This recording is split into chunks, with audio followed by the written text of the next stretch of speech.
আসসালামু আলাইকুম। কি অবস্থা সবার? কেমন আছে সবাই? আমরা একটু ওয়েব অ্যাপে লাইভে যাই।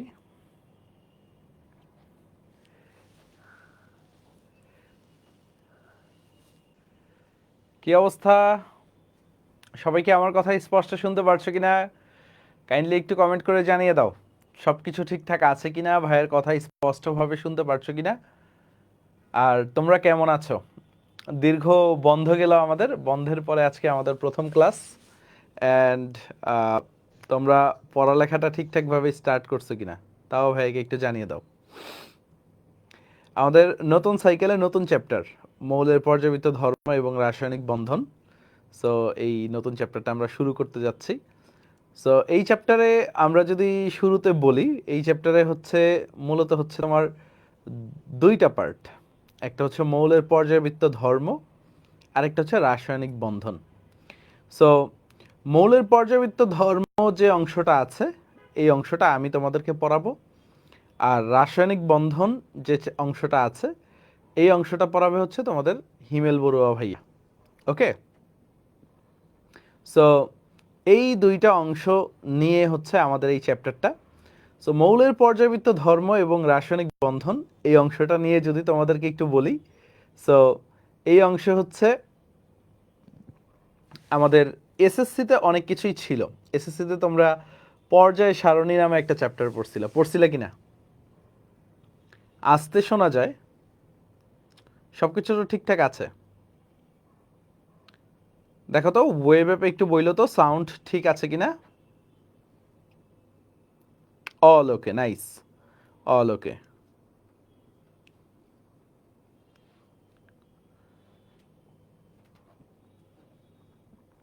এখন আসো, এখন আসো। সো আমরা যদি বলি হ্যাঁ ভিডিও আসছে না, আসতে শোনা যায়, বাকিদের তো ক্লিয়ার, বাকিদের তো ক্লিয়ার। আমি একটু দেখি। আচ্ছা, যাদের ভিডিও আসছে না তোমরা হয়তো বা ওয়েব অ্যাপে কিছু একটা ঝামেলা করে রাখছো। তোমরা একটু ওয়েব অ্যাপ থেকে বের হয়ে আবার ঢুকো।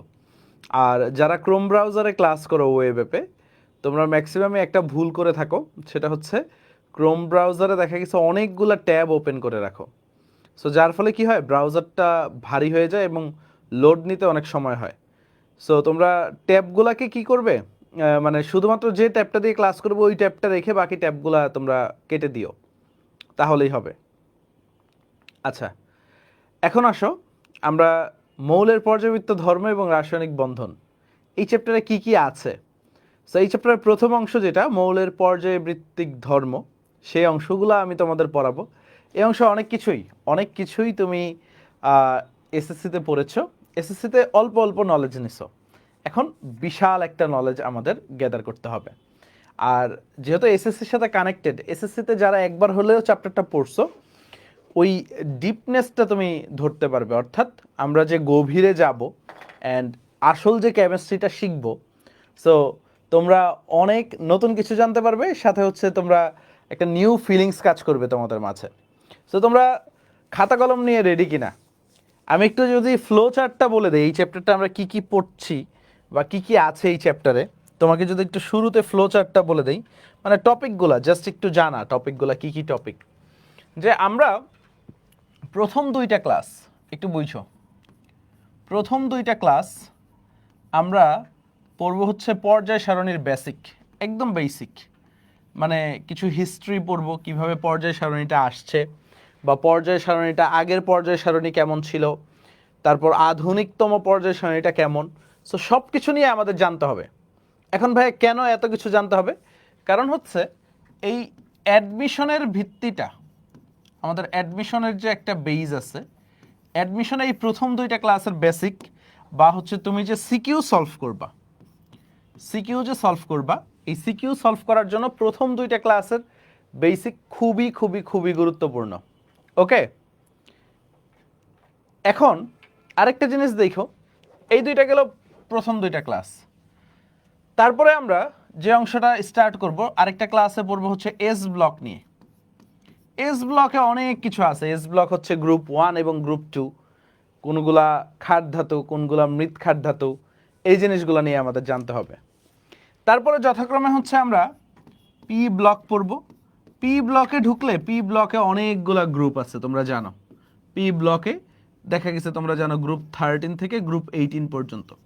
প্রত্যেকটা গ্রুপের আমরা হচ্ছে বৈশিষ্ট্য পড়ব। এইখানে আমাদের তুমি দেখবা হচ্ছে চ্যালকোজেন আছে, তারপর হ্যালোজেন আছে, তারপর সবচেয়ে ইম্পর্টেন্ট হচ্ছে নিষ্ক্রিয় গ্যাস, ইনার্ট গ্যাস আছে। সো অনেক কিছু নিয়ে আমাদের পড়তে হবে কি এই যে এই পি ব্লকে। তারপর যদি আসি আমরা ডি ব্লক পড়ব। ডি ব্লকটা তোমাদের জন্য একেবারেই নতুন, ঠিক আছে? পি ব্লকে অনেক নতুন কিছু শিখবে, ডি ব্লকটায় অনেক নিউ কিছু শিখবে তুমি। কারণ হচ্ছে ডি ব্লকে তোমরা তো শুধু পড়ছিলে অবস্থান্তর মৌল কাকে বলে, তাই না, ছোটবেলায়? সো এই অবস্থান্তর মৌল তো তুমি পড়ছো, এদের আবার 5টা বৈশিষ্ট্য আছে। কি আছে অবস্থান্তর মৌলের? বৈশিষ্ট্যগুলো আছে। সো এই বৈশিষ্ট্যগুলো নিয়ে আমরা বিস্তারিত আলোচনা করতে হবে। সো এখানে অনেক কিছু আছে, রঙিন যৌগ গঠন, জটিল যৌগ গঠন, বুঝতে পারছো? তারপরে হচ্ছে কিভাবে এরা প্রভাবক রূপে ক্রিয়া করে, তারপর পরিবর্তনশীল জারণ অবস্থা দেখায়। সো এই অবস্থান্তর মৌলটা হচ্ছে তোমার জন্য ইনসেন লেভেলের হবে। তারপরে আমরা এফ ব্লক মৌল নিয়ে আলোচনা করব। এফ ব্লক, এফ ব্লক নিয়ে আসলে পড়ার এত কিছু নাই, জাস্ট জানা। ওকে, সো এই যাবে হচ্ছে প্রথমত হচ্ছে পর্যায় সারণীর পরিচিতি। এইটা আমরা চেষ্টা করব 4টা থেকে 5টা ক্লাসে শেষ করে দেওয়ার, বা সর্বোচ্চ 4টা ক্লাসে শেষ করে দিব ইনশাল্লাহ, এই যে প্রত্যেকটা ব্লকের পরিচিতি। অ্যান্ড এইখান থেকে সিকিউ আসে পরীক্ষায়, তুমি একটা সিকিউ অবশ্যই পাবে, এবং 2 থেকে 3টা এমসিকিউ, বা বোর্ডের ক্ষেত্রে আমি যদি বলি 4টা থেকে 5টা এমসিকিউ এই অংশটা থেকে পাবা। ওকে, এখন আসো আরেকটা জিনিস যদি বলি, তারপরে এই অংশগুলো পড়ার পরে আমরা যাব হচ্ছে তোমার পিরিয়ডিক প্রপার্টিসে, মানে মৌলের যে পর্যায়ভিত্তিক যে ধর্মগুলো আছে সেই ধর্মগুলো আমরা আলোচনা করব। কি কি আছে দেখবে, এখানে গলনাঙ্ক স্ফুটনাঙ্ক আছে, গলনাঙ্ক স্ফুটনাঙ্ক, তারপরে তুমি দেখবা হচ্ছে আয়নীকরণ শক্তি, ইলেকট্রন আসক্তি। সো এইগুলো তুমি এসএসসিতে পড়ছো একদম ছোট লেভেলে, তাই না? এখন তুমি ব্রড লেভেলে পড়বা, তো নামগুলো পরিচিত লাগতেছে না? ইলেকট্রন আসক্তি, তড়িৎ ঋণাত্মকতা, এই জিনিসগুলো আমরা একদম বৃহৎ স্কেলে পড়ব। সো আরেকটা জিনিস আমাদের এইখানে লাগবে, সেটা হচ্ছে এই সবগুলা বোঝার জন্য শিল্ডিং ইফেক্টটা বোঝা লাগে। শিল্ডিং ইফেক্ট, এই জিনিসটা বুঝবো আমরা, অ্যান্ড এটা বুঝাবো। শিল্ড মানে হচ্ছে বাধা দেওয়া, কিভাবে বাধা দেয়। আর হচ্ছে আরেকটা জিনিস লাগে হচ্ছে ইফেক্টিভ নিউক্লিয়ার চার্জ, দুইটা বেসিক লাগে। এগুলো জাস্ট একটু ধারণা দিয়ে দিচ্ছি তোমাদের। নিউক্লিয়ার চার্জ, এই দুইটা দিয়ে আমরা সব কিছু কাভার আপ করে ফেলবো। সো এই অংশগুলা আরও ধরো 3টা ক্লাস। সো টোটাল হচ্ছে আমি যদি ধরি 6, 3, 9, টোটাল ধরো আমার সাথে তোমার 10টা ক্লাসের জার্নি। ওকে, অর্থাৎ এই চ্যাপ্টারের যে প্রথম অংশটা আছে মৌলের পর্যায়বৃত্ত ধর্ম, এইখানে আজকে থেকে শুরু করে আমাদের কয়টা ক্লাসের জার্নি? 10টা ক্লাস। আর ওকে, আর আমরা আরও 10টা ক্লাস নেবে তোমাদের হিমেল ভাইয়া, আরও 10টা ক্লাস নেবে তোমাদের হিমেল ভাইয়া।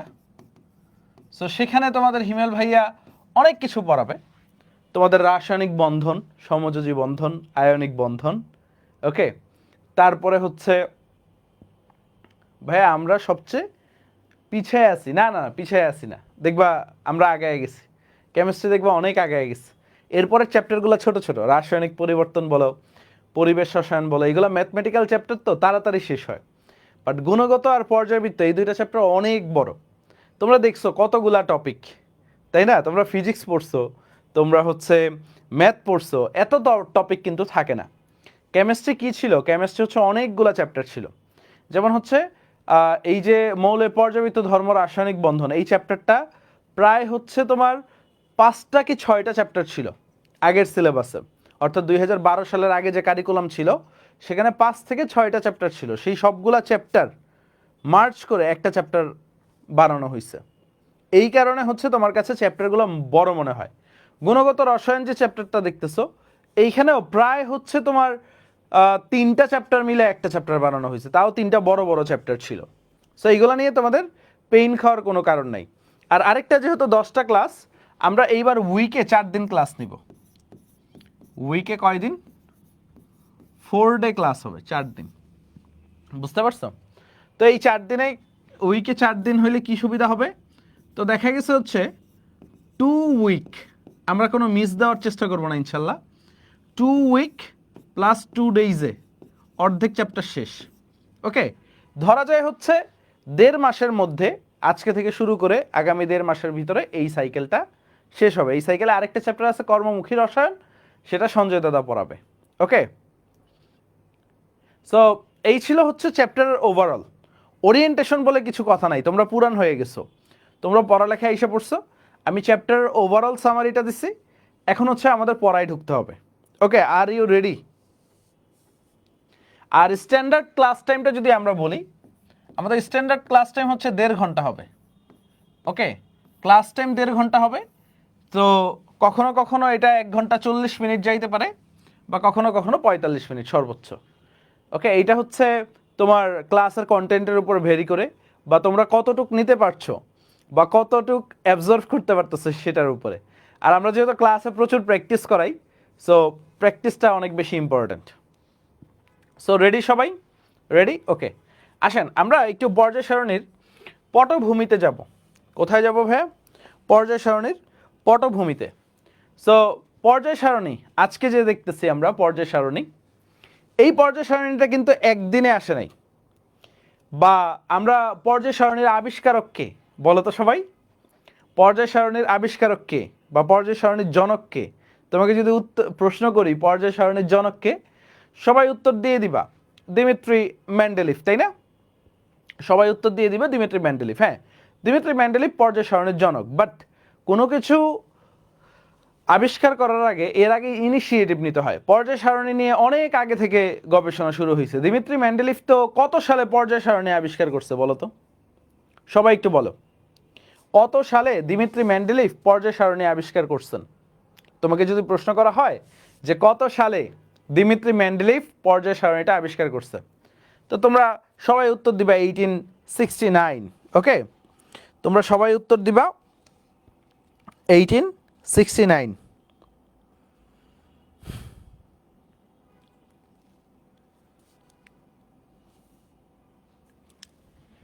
তাই না? সবাই উত্তর দিয়ে দিছো 1869। নাইস। কেউ কেউ 1863 দিছো, বাট 3 না, 1869।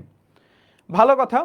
1869 সালে দিমিত্রি মেন্ডেলিভ পর্যায় সারণী আবিষ্কার করেন, বা তাকে পর্যায় সারণীর জনক বলা হয়। তো তোমরা কি একটা মিথ জানো যে ঠিক ওই সময়ই লুথার মেয়ার বিজ্ঞানীর নাম শুনছো তোমরা? লুথার মেয়ার বা লুথার মেয়র, যাই বলি না কেন, ঠিক একই সময় লুথার মেয়র সেম মানে পর্যায় সারণীর যে কনসেপ্টটা সেও দিছিল, সেও কি করছিল? পর্যায় সারণীর কনসেপ্টটা দিয়েছিলেন, অ্যান্ড সে একটু ভিন্ন ওয়েতে দিছিল। সে হচ্ছে মেন্ডেলিভ তো কি করছিল? পারমাণবিক ভরের উপর ভিত্তি করে পর্যায় সারণী আবিষ্কার করছিল না ভাইয়া? মেন্ডেলিভ কিসের উপর ভিত্তি করে? পারমাণবিক ভরের উপর ভিত্তি করে, তাই তো? সে কি করছিল আরেকটু ডিফাইন্ড ওয়েতে, যে গলনাঙ্ক, স্ফুটনাঙ্ক এবং বিভিন্ন যে রাসায়নিক ধর্ম আছে, এইগুলারও একটা পর্যায়ক্রমিক অনুসারে পর্যায় সারণী সে প্রস্তাবনা দিয়েছিল, এবং তারটাও সবাই অ্যাকসেপ্ট করছিল। তার কথাটাও ইতিহাসে লেখা আছে। বাট দিমিত্রি মেন্ডেলিভ কিছুটা আগে দিয়ে দিছিল। এই কারণে দিমিত্রি মেন্ডেলিভকে কি বলা হয়? পর্যায় সারণীর জনক বলা হয়। তো এই যে পর্যায় সারণী নিয়ে গবেষণা বা মৌলগুলা নিয়ে গবেষণা, এইগুলা কিন্তু শুরু হয়, এগুলা শুরু হয় হচ্ছে 1817-এ। কত? 1817 সালে। এর আগেও শুরু হয়, 1817-র আগে থেকেই চিন্তা ভাবনা শুরু করছিল, বাট অফিসিয়ালি 1817 সালে, 1817। সো 1817-তে কি হয়? বিজ্ঞানী ডোবের আইন একটা ত্রয়ী সূত্র দিছিল। সো তোমরা এসএসসিতে একটা জিনিস ভুল পড়ে আসছো, যে একই রাসায়নিক ধর্ম বিশিষ্ট, ঠিক আছে, রাসায়নিক ধর্মের সাদৃশ্য যদি থাকে, তো পরপর 3টা মৌলকে তাদের পারমাণবিক ভরের ক্রম অনুসারে যদি সাজানো হয়, তাই না? তোমরা পড়ছিলে না যে লিথিয়াম, সোডিয়াম, পটাশিয়াম, তাই না? এই পরপর তিনটা মৌলকে যদি পারমাণবিক ভর অনুসারে সাজানো হয়, তোমরা পড়ছিলে হচ্ছে, তাহলে প্রথম আর শেষটার পারমাণবিক ভরের গড় মাঝখানেরটা সমান হয়। এটা পড়ছিলে না তোমরা? লিথিয়ামের ভর কত বলো তো? লিথিয়ামের ভর পড়ছিল 7। পটাশিয়াম কত বলো তো? পটাশিয়াম কত? 39।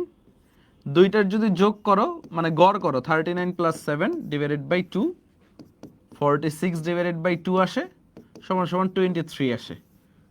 তো তোমরা পড়ছিলে হচ্ছে এটা আসবে 23, তাই না?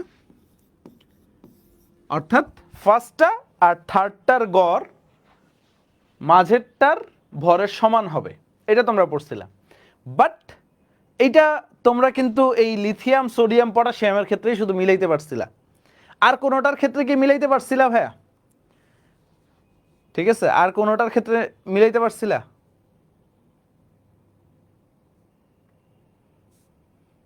আর কোনোটার ক্ষেত্রে কিন্তু মিলাইতে পারো নাই, ট্রাই করি নাই।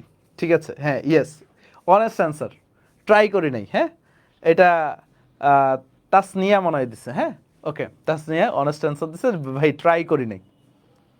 সো জিনিসটা হচ্ছে আমাদের বইয়ে যেটা লেখা ছিল, বইয়ে একটু ভিন্ন ভাষায় লেখা ছিল যে মানে প্রথম আর তৃতীয়টার গড়, ঠিক আছে, দ্বিতীয়টার ভরের মাঝেরটার ভরের সমান হবে। বাট অ্যাকচুয়ালি হচ্ছে হালকা মৌলগুলোর ক্ষেত্রে এটা অ্যাপ্লিকেবল। সো মেইনলি লটা ছিল হচ্ছে মোটামুটিভাবে, একটু খেয়াল করো, মোটামুটিভাবে অপর দুটি মৌলের পারমাণবিক ভরের গড় হয়। বুঝতে পারছো কি বলছে? রাসায়নিক ধর্মের সাদৃশ্য আছে, এইটা হচ্ছে মেইন ফ্যাক্ট।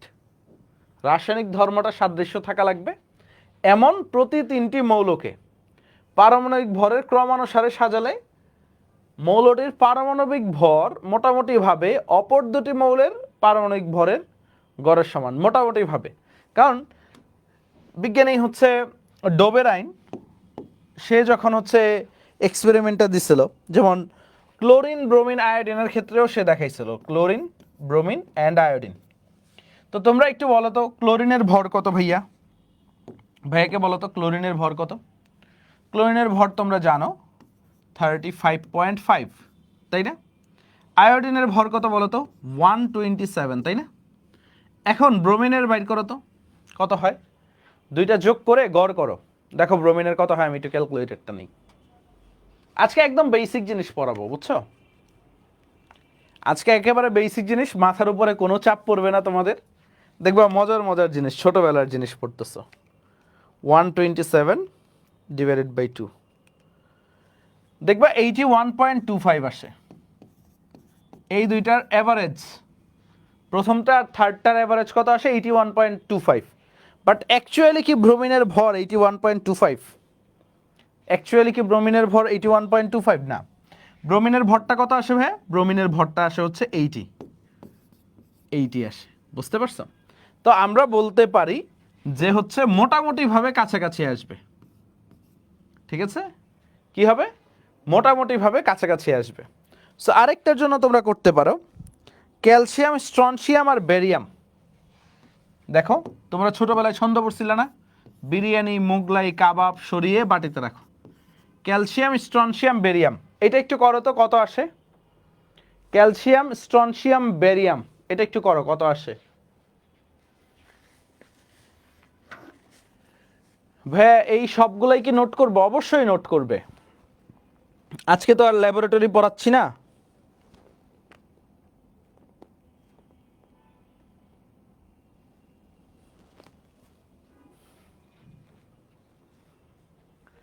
এই তিনটার ক্ষেত্রে একটু করো কত আসে, খেয়াল করো।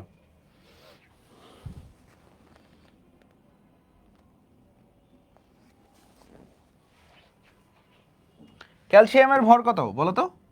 40, তাই না? স্ট্রনশিয়ামের ভর কত? 88। আর আমাদের বেরিয়ামের ভর কত বলো?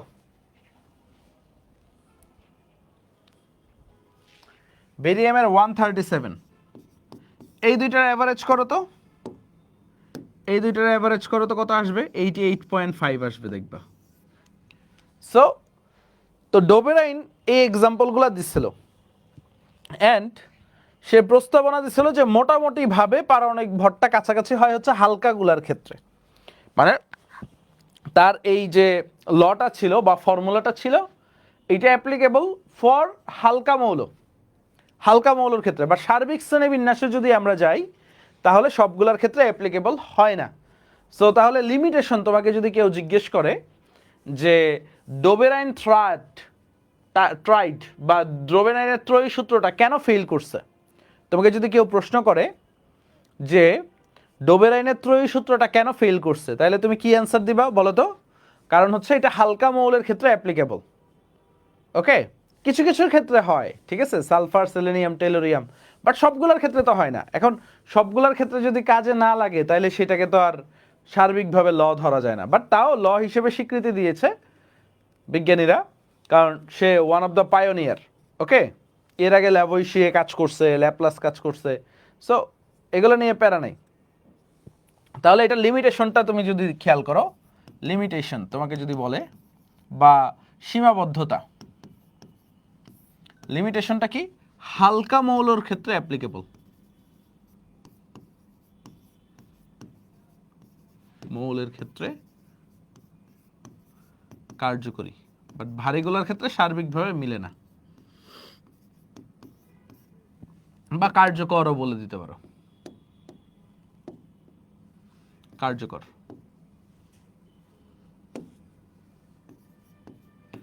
ওকে, আসো সামনে যাই আমরা। তারপরে বিজ্ঞানী নিউল্যান্ড আসে। নিউল্যান্ড কি করছে, সে অষ্টক সূত্র দেয় এবং সেইটা কাজ করে হচ্ছে 1864 সালে। দেখো কত দেরিতে, সালগুলো মুখস্থ করা লাগবে না, 1864, দেখবা আমি সালগুলো আমি নিজেও দেখে দেখে বলতেছি। সো সাল কখনো পরীক্ষায় আসবে না, মানে এইচএসসি লেভেলে আইসা সালগুলো এত কাজে নাই। ওকে, খেয়াল করো 1864 সালে বিজ্ঞানী নিউল্যান্ড সে কি করছে, অষ্টক সূত্র দিচ্ছে। ওকে, সো তার অষ্টক সূত্র যখন দিছে তখন নিষ্ক্রিয় গ্যাসগুলো আবিষ্কৃত হয় নাই, মানে নিষ্ক্রিয় গ্যাসগুলো আবিষ্কার হয় নাই। Note down, point to be noted, ঠিক আছে।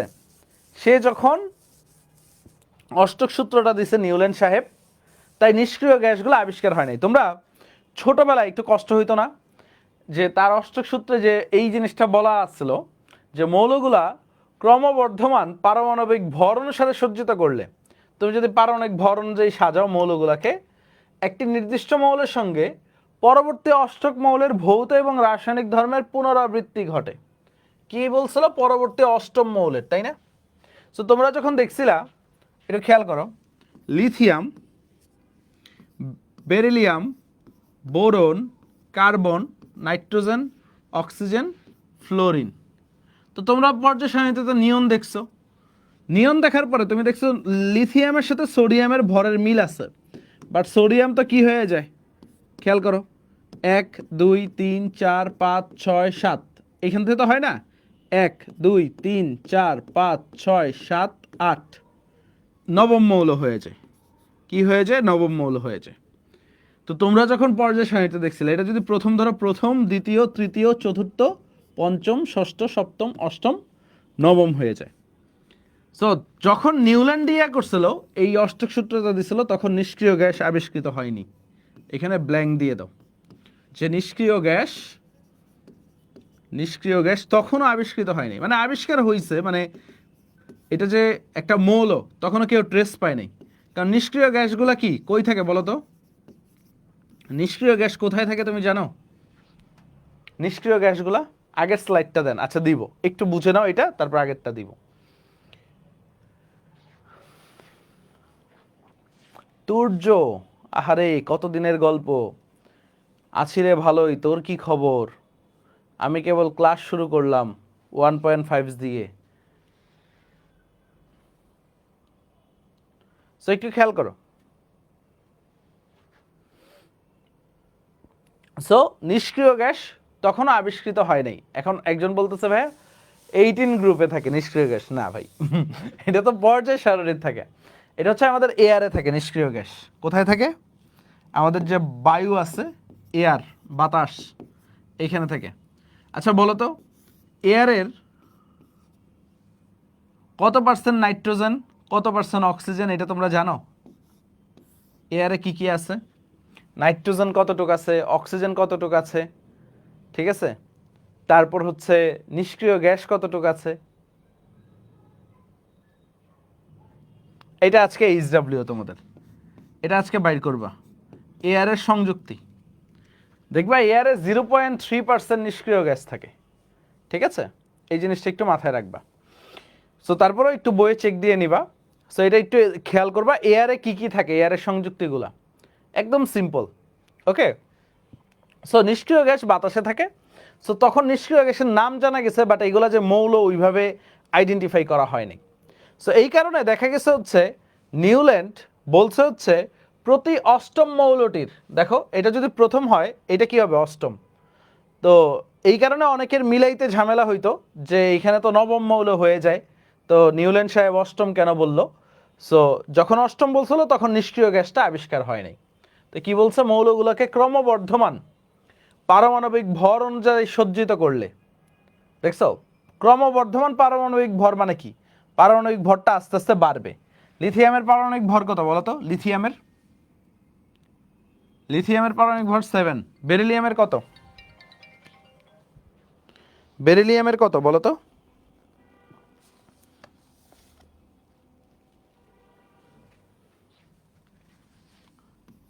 9, 10.82, কার্বন 12, এইভাবে আস্তে আস্তে বাড়ছে। বুঝে গেছে? এই জিনিসগুলো একটু মাথায় রাখতে হবে যে বলা হয়েছে কি ক্রমবর্ধমান পারমাণবিক ভর, মানে পারমাণবিক ভরটা আস্তে আস্তে বাড়ছে। এইভাবে তুমি যদি সাজাও তাহলে প্রতি 8 নাম্বার মৌলটির রাসায়নিক ধর্মের পুনরাবৃত্তি ঘটে। মানে কি? এটাও ক্ষার ধাতু, দেখো লিথিয়াম, এটাও কি ক্ষার, সোডিয়ামও ক্ষার। তো একটা কি রাসায়নিক ধর্ম না? ক্ষার হিসেবে কাজ করা মানে কি? এটা একটা রাসায়নিক ধর্ম। বুঝে গেছে? ধর্ম দুই ধরনের হয়, একটা হচ্ছে ভৌত ধর্ম আর একটা হচ্ছে রাসায়নিক ধর্ম। তোমরা এটা জানো? একটা কি হয়? ভৌত ধর্ম হয়, আর একটা হচ্ছে রাসায়নিক ধর্ম হয়। ভৌত ধর্ম হচ্ছে কি দেখতে কেমন, বা ভৌত ধর্মটা একটা বিশাল জগৎ, ফিজিক্যাল প্রপার্টি। এটাকে আমরা কি বলি? Physical property. আর রাসায়নিক ধর্মটাকে আমরা কি বলি? Chemical property. কেমিক্যাল প্রপার্টি, এই জিনিসটা একটু লিখে রাখো। একটা কি ভৌত ধর্ম, ফিজিক্যাল প্রপার্টি, আর একটা হচ্ছে রাসায়নিক ধর্ম। সো আমরা তো ধর্ম একটা হয় না, তাই প্রপার্টিজ লিখি। প্রপার্টি না লিখে আমরা কি লিখি? প্রপার্টিজ। কারণ ধর্ম একটা হয় না, অনেকগুলো হয়। প্রপার্টিজ টিজ। সো এটা একটু আপডেট করে নিও। তো এটা ক্লিয়ার? নিউল্যান্ডের অষ্টক সূত্রটা সবাই ক্লিয়ার হলে একটু সি বলে, এগুলো এমসিকিউতে আইসা পড়ে মাঝে মাঝে, আবার অনেক সময় ক খতেও দিয়ে দেয়, অনেক সময় ক খতেও দিয়ে দেয়। হাজারি স্যারের বইয়ে এটা আছে, নাই মনে হয়। এই যে অষ্টক সূত্রগুলো হাজারি স্যারের বই যারা ফলো করো, নাই মনে হয়, বাট পরীক্ষায় আসে। সো এই জন্য ভাইয়া পড়াইয়া দিচ্ছি। তারপর দেখো মেন্ডেলিফ, আমরা আইসা পড়ছি, মানে আমি বেশি দূর পর্যন্ত যাচ্ছি না। মেন্ডেলিফ, সো মেন্ডেলিফ কি করছিল? পারমাণবিক ভর সাথে ভৌত এবং রাসায়নিক ধর্ম, এটা কিন্তু প্রচুর পরিমাণে কতে আসে, ঠিক আছে?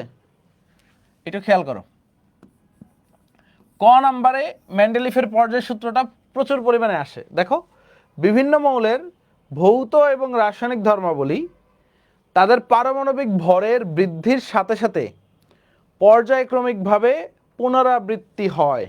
একটু ভালোভাবে বুঝো কি বলছে,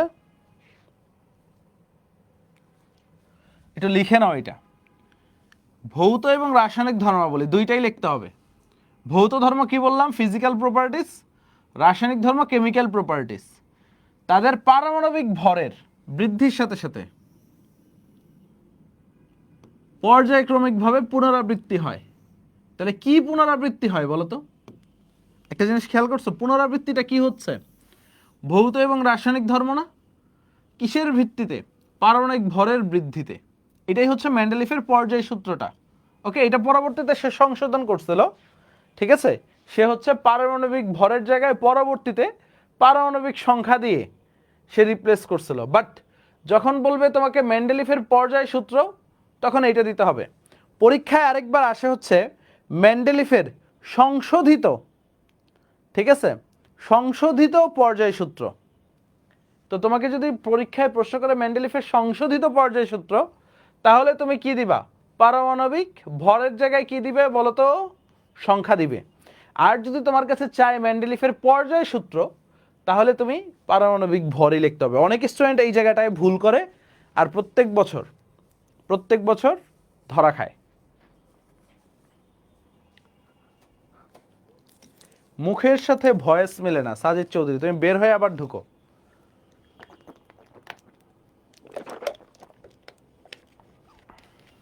ওকে, সো একটা জিনিস আসি আমরা, দেখো এখন আমরা পড়ালেখার কিছুই স্টার্ট করি নাই, জাস্ট বাচ্চাকালের জিনিসপত্র দেখতেছি। সো কি বললো? ভৌত এবং রাসায়নিক ধর্মগুলা পারমাণবিক ভর যত বাড়তে থাকে সেভাবে পুনরাবৃত্তি ঘটে। যেমন সে দেখাইছে এইভাবে, দেখো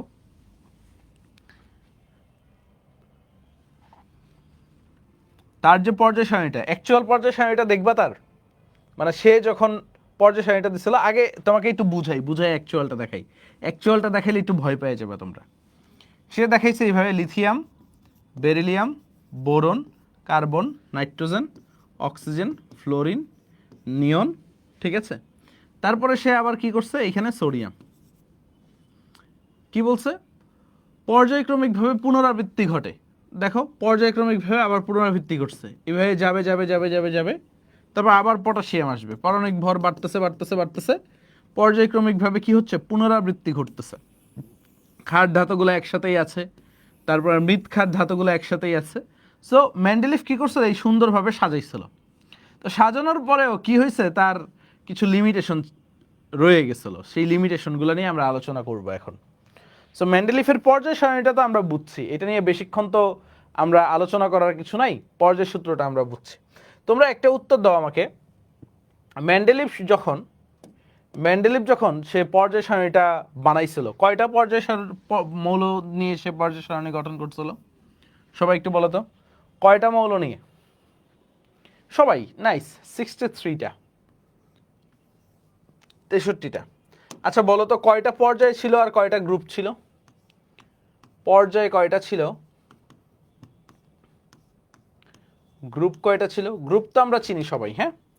গ্রুপ হচ্ছে আমাদের এই যে খাড়া খাড়া যে কলামগুলা, গ্রুপকে কি বলা হয়? কলাম, তাই না?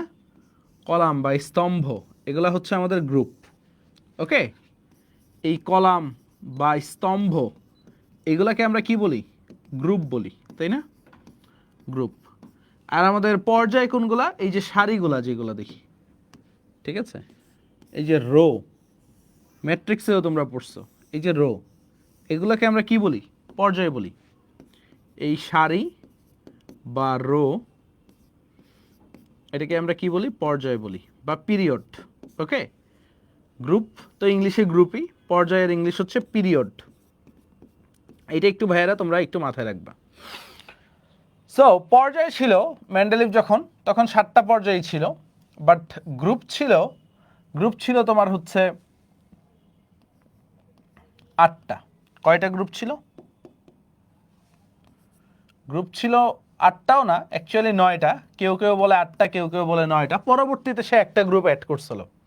সো বইয়ের ভাষাটাই তোমরা পড়ো, অ্যাকচুয়ালি 9টা গ্রুপ। সো 9টা গ্রুপ কিভাবে? সে হচ্ছে রোমান সংখ্যা দিয়ে গ্রুপ 1 থেকে গ্রুপ 8 পর্যন্ত সে দিয়েছিল। বুঝতে পারছো? 8ও না, অ্যাকচুয়ালি গ্রুপ 1 থেকে 7 পর্যন্ত সে দিছিল, তারপর গ্রুপ 8 একটা দিছিল, তারপরে পরবর্তীতে সে 0 গ্রুপ দিচ্ছে।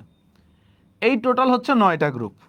এই গ্রুপ 1 থেকে একটু মনোযোগ দাও, এখানে অনেকে এটা পড়ো নাই হয়তো বা, গ্রুপ 1 থেকে গ্রুপ 7কে সে 2টা সাব গ্রুপে ভাগ করছিল। কি করছিল? সে 2টা সাব গ্রুপে ভাগ করছিল বা উপগ্রুপে, সাব গ্রুপ।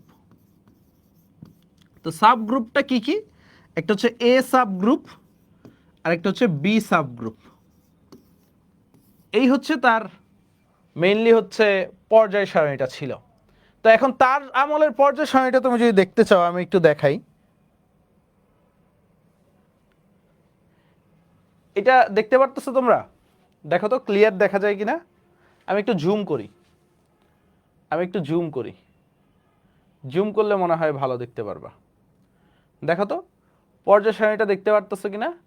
এটা হচ্ছে তার আমলের পর্যায় সারণীটা, মানে সে যেভাবে সাজাইছিল পারমাণবিক ভরের উপর বেস করে। তো আমি একটা অংশ দেখাচ্ছি, দেখো কি করছিল। এইখানে দেখতে পারতেছো তোমরা গ্রুপ 1, গ্রুপ 2, এটা রেড কালি নেই তাহলে ভালো ফোকাস হবে। Group 1, group 2, group 3, group 4। আবার দেখো প্রত্যেকটা গ্রুপকে দুইটা সাব গ্রুপে ভাগ করছিল, এ বি, এ বি, তাই না? খেয়াল করছো ব্যাপারটা? ওকে, নাইস। এখন আসি আমরা এইখানে এসে, দেখো সে 7 পর্যন্ত, দেখো 6, 7 এইভাবে সাব গ্রুপ আকারেই চলছে। গ্রুপ 8টাকে সে শুধু গ্রুপ 8 দিছিল, আর পরবর্তীতে সে কি করছিল গ্রুপ 0। কারো তোলা লাগবে না, আমি স্লাইড দিয়ে দিব, টেনশন করিও না।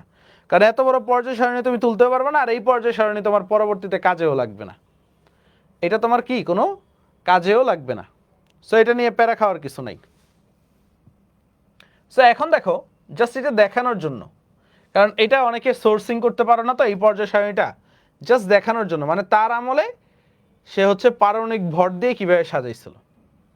বুঝা গেছে? 1 এর আন্ডারে এ বি। সো একটু খেয়াল করো এ কারা কারা, তোমার মনে একটা কনফিউশন এ বি দ্বারা কি বুঝাচ্ছে, আমি একটু পরে ভাঙ্গায় দেখাই দিব। এই যে এরা হচ্ছে এ, বুঝা গেছে? আর এই ডান পাশে যেগুলো দেখতেছো, ডান পাশে যাদেরকে দেখতেছো এরা হচ্ছে বি, বুঝতে পারছো? বাম পাশে যাদেরকে দেখতেছো বাম দিকের গুলা এ, আর ডান দিকের গুলা হচ্ছে বি। সো এইগুলো বুঝাচ্ছি, ডান দিকের গুলা কিভাবে বি হইলো, কোনটা বি, ঠিক আছে? মাথার উপর দিয়ে যাচ্ছে, আই নো, জাস্ট হচ্ছে তোমাদেরকে বুঝাবো এখন। সো এটা নিয়ে প্যারা খাইও না, জাস্ট বুঝাচ্ছি, দেখো। ওকে, খেয়াল করো ব্যাপারটা। একটু সাদা ব্যাকগ্রাউন্ডে আসলাম, কিছু করার নাই, কারণ এই যে আমার তো তোমাকে দেখাইতে হবে, দেখানোর জন্য। তো সাদাটাই তোমরা ভালোভাবে দেখতে পারতেছো তো? হ্যাঁ। সো একটু খেয়াল করো, আগে দেখো আমাদের 18টা গ্রুপ, তাই না? গ্রুপ 1 থেকে 18, জাস্ট তাকায় থাকো, কিচ্ছু করার দরকার নেই। 1, 2, 3, 4, 5, 6, 7, 8, 9, 10, 11, 12, 13, 14, 15, 16, 17, 18, এই 18টা গ্রুপ, তাই না? তো এটার সাথে সাব গ্রুপের রিলেশনটা কি ভাইয়া? তোমার মনে অবভিয়াসলি প্রশ্ন জাগতে পারে, সাব গ্রুপটা একটু বলে দেন ভাইয়া। সাব গ্রুপটা দেখো, এই গ্রুপ 1টা হচ্ছে 1A, দেখো সাব গ্রুপগুলো আমরা রোমান নাম্বারে লিখি। 2টা হচ্ছে 2A, তো 3Aটা কোথায় চলে যায় জানো? 3Aটা এইখানে, এই হচ্ছে 3A, এই হচ্ছে 4A, এটা 5A, এই 16টা হচ্ছে 6A, 17টা হচ্ছে 7A। তো 7টা A আমরা বুঝতে পারছি, 7টা A। ওকে, মিরাজ সরকার,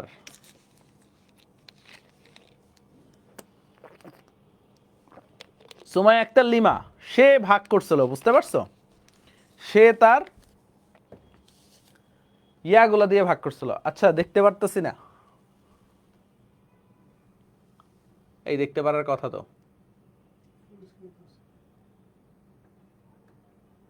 এখন দেখতে পারবা? ওকে,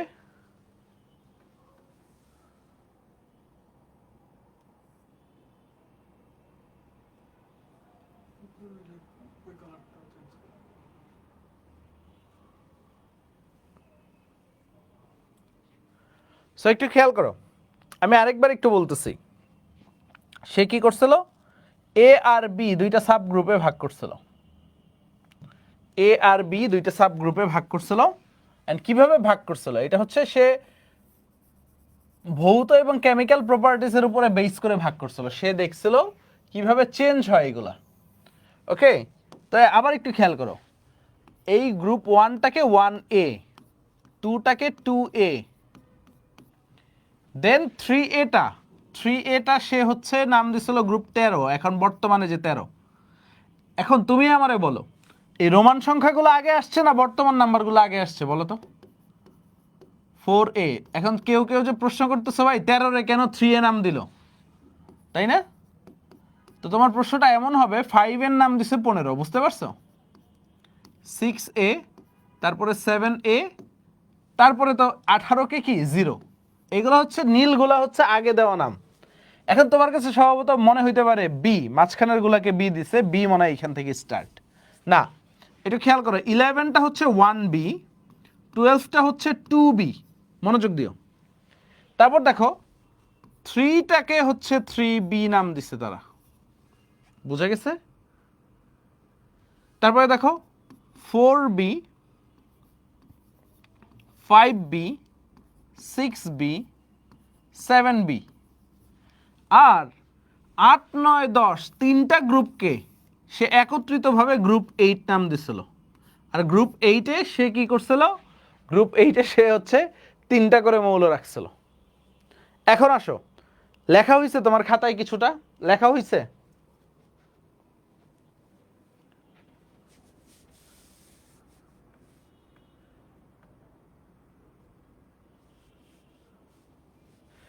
না না, এ বি দ্বারা ইলেকট্রন এসপিতে ইলেকট্রন যায় এরকম না, ঠিক আছে? কারণ তখন তো ইলেকট্রন বিন্যাসের মাধ্যমে যে পর্যায় সারণী হবে সে কিন্তু তখন এই কনসেপ্টটা দেয়ই নাই। তখন কি পুরাটা পারমাণবিক ভর, বুঝতে পারছো? পুরাটা পারমাণবিক ভর। তো আমি কেন এটা লিখে দিলাম? কারণ বর্তমানটার সাথে আগেরটার সম্পর্ক করে তোমার পড়তে হবে, বুঝতে পারছো? তোমার কিভাবে পড়তে হবে ভাইয়া? বর্তমানটার সাথে আগেরটার সম্পর্ক করে লিখতে হবে। ক্লিয়ার? এটা নোট করবো? হ্যাঁ, তুমি কিভাবে নোট করবো আমি একটু দেখাই দিই। তোমার খাতাটাকে রোটেট করো, খাতাটাকে রোটেট করো। খাতাটা হচ্ছে সোজা যদি থাকে এইভাবে রোটেট করো। নোটটা একটু বুঝিয়ে দিই। এই খাতার একদম কর্নার থেকে স্টার্ট করো, কর্নারের মধ্যে বাম পাশে কিছুটা জায়গা রাখো। 1, 2, 3, 4, 5, এভাবে একটু লিখে যাও 18 পর্যন্ত। 18টা গ্রুপ না, এইভাবে লিখে যাও। 5, 6, 7, 8, 9, 10, 11, 12, 13, 14, 15, 16, 17, 18, এভাবে 18 পর্যন্ত লিখছো। সো একদম একটু সিরিয়াল করে লিখো। তারপরে তুমি হচ্ছে এই নিচে নিচে লেখো 1a, তারপরে লেখো 2a, তারপরে 13 থেকে মনে রাখবা 13 থেকে 3a, তারপরে 14 থেকে 4a, 5a, 6a, 7a, তারপরে ফাইনালি লেখো 8-এ তো তুমি লিখবা না, 0 লিখবা, 0, লাড্ডু গুড্ডু। তারপর 11 থেকে অন্য কালি দিয়ে লিখি।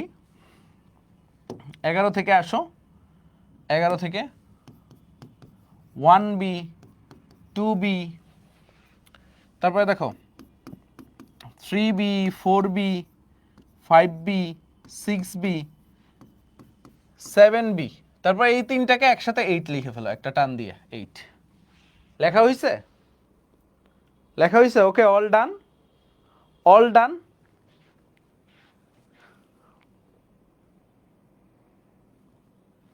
আচ্ছা, সাবগ্রুপ এ আর বি এর ভিতরে ডিফারেন্স কি? ডিফারেন্স মেইনলি কিছুই না, সে হচ্ছে এটা একটা বিশাল কাহিনী, মানে তার অনুসারে যদি এক্সপ্লেন করতে চাই, যদিও কোনো কাজের কথা না, তারপরও মেইনলি হচ্ছে এ গুলা সে দেখছে হচ্ছে এ গুলা আর বি গুলার ভিতরে সে কিছু প্রপার্টিসগুলা সে পার্থক্য করছে, বুঝা গেছে? এ গুলার ক্ষেত্রে সে দেখছে হচ্ছে এগুলা হচ্ছে তীব্র ক্ষার, আবার এইগুলার ক্ষেত্রে সে আবার কিছু কিছু দেখছে অম্ল হিসেবে কাজ করে, মানে একই সাথে অম্ল একই সাথে ক্ষার হিসেবে কাজ করে। বি গুলা সে দেখছে মূল্যবান ধাতু হিসেবে কাজ করে, ক্ষার ধাতু হিসেবে কাজ করে। সো অনেক কাহিনী। সো এই জিনিসগুলো এ বি এর কাহিনীতে আমরা নাই যাই, এ বি এর কাহিনী আমাদের কোয়েশ্চেন কালেও আসবে না, বুঝতে পারছো? ইতিহাস ঘাটলে তো অনেক কিছু ঘাটা যায়, আমাদের কি ইতিহাসের ভিতরে ঢোকার দরকার আছে বলো? আমরা যতটুক জানা দরকার ততটুক জানি, বুঝে গেছে? আমাদের ইতিহাসের ভিতরে এত গভীরে যাব না, জানলে অনেক কিছু জানা যায়। ওকে, সোর্স আমি দিয়ে দিব না তোমাদের, বাট শুধু শুধু টাইম ওয়াস্ট, পরে দেখবো হচ্ছে কাজের পড়ারই টাইম পাচ্ছি না আমরা। সো এইটা ক্লিয়ার এ আর বি। এখন দেখো তুমি এখন কিছুটা আইডিয়া পাবা এই পিকচারটা দেখাইলে। একটু খেয়াল করো 1B তে কে কে আছে একটু তাকাও, এখানে যদি তাকাও এই যে 1 এই বি কে কে আছে, কপার 29, সিলভার, তারপরে গোল্ড, তাই না? 1B তে কে কে আছে, কপার, সিলভার, গোল্ড। তুমি যদি এই পিকচারটায় যাও, তুমি বইয়ের একটা পর্যায় সারণী যদি ওপেন করো, আধুনিক পর্যায় সারণী, তুমি দেখবা হচ্ছে এইখানে কপার, তারপরে সিলভার, তারপরে গোল্ড আছে গ্রুপ 11তে।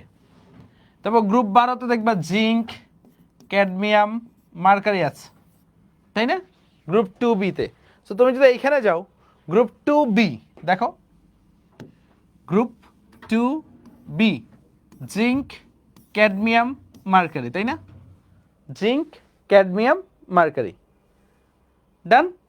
সো এই জিনিসগুলো বোঝানোর জন্য এটা তার একটা লিমিটেশন ছিল যে এইটারও বিজ্ঞানীরা ভুল ধরছিল, কারণ এখন যেটা দেখতেছো এটা আধুনিক পর্যায় সারণী, আর এটা যেটা দেখতেছো এটা হচ্ছে মেন্ডেলিভ যখন প্রস্তাবনা দিছিল, সো এটারও কিছু ভুল ধরছিল যে কিছু এই সীমাবদ্ধতা নিয়ে, যে মেন্ডেলিফের পর্যায় সারণীর সীমাবদ্ধতা আছে, দেখবে আমি পড়াবো তোমাদের মেন্ডেলিফের পর্যায় সারণীর সীমাবদ্ধতাগুলা, ত্রুটিগুলা, কি কারণে এটা সাস্টেন করে নাই, পরবর্তীতে কেন আধুনিকতম পর্যায় সারণী বানাইতে গেছে।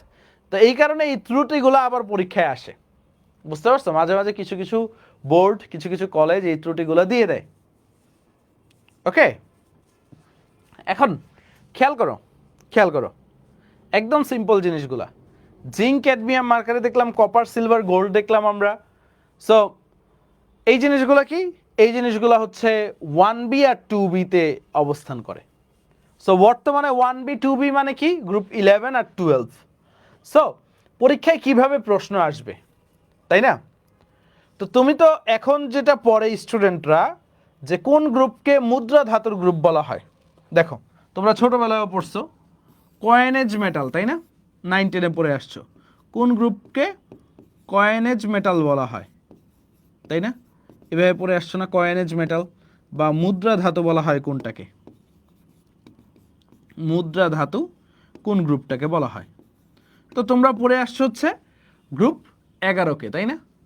বাট অ্যাডমিশনের টিচাররা তো আগিলা দিনের পড়াও পড়ে আসছে, তারা অপশনে দিয়ে দিবে 1B। আমি বুঝাইতে পারছি? সো 11টা অপশনে থাকবেই না, 1B 2B, তারপর 6B 7B এরকম থাকবে। সো তখন তোমাকে কি অ্যান্সার করা লাগবে না? তো ওই অ্যান্সারটা যেন করতে পারো, এইটার জন্যই তোমাকে এই সম্পর্কটা পড়াইলাম। মানে এখন আমরা কি সম্পর্কটা পড়লাম, যে আগের পর্যায় সারণীর সাথে আধুনিক পর্যায় সারণীর মিলবন্ধন। বুঝা গেছে যে আগেরটার সাথে আধুনিকটা আমি কিভাবে মিলিয়ে পড়তে পারি? ক্লিয়ার?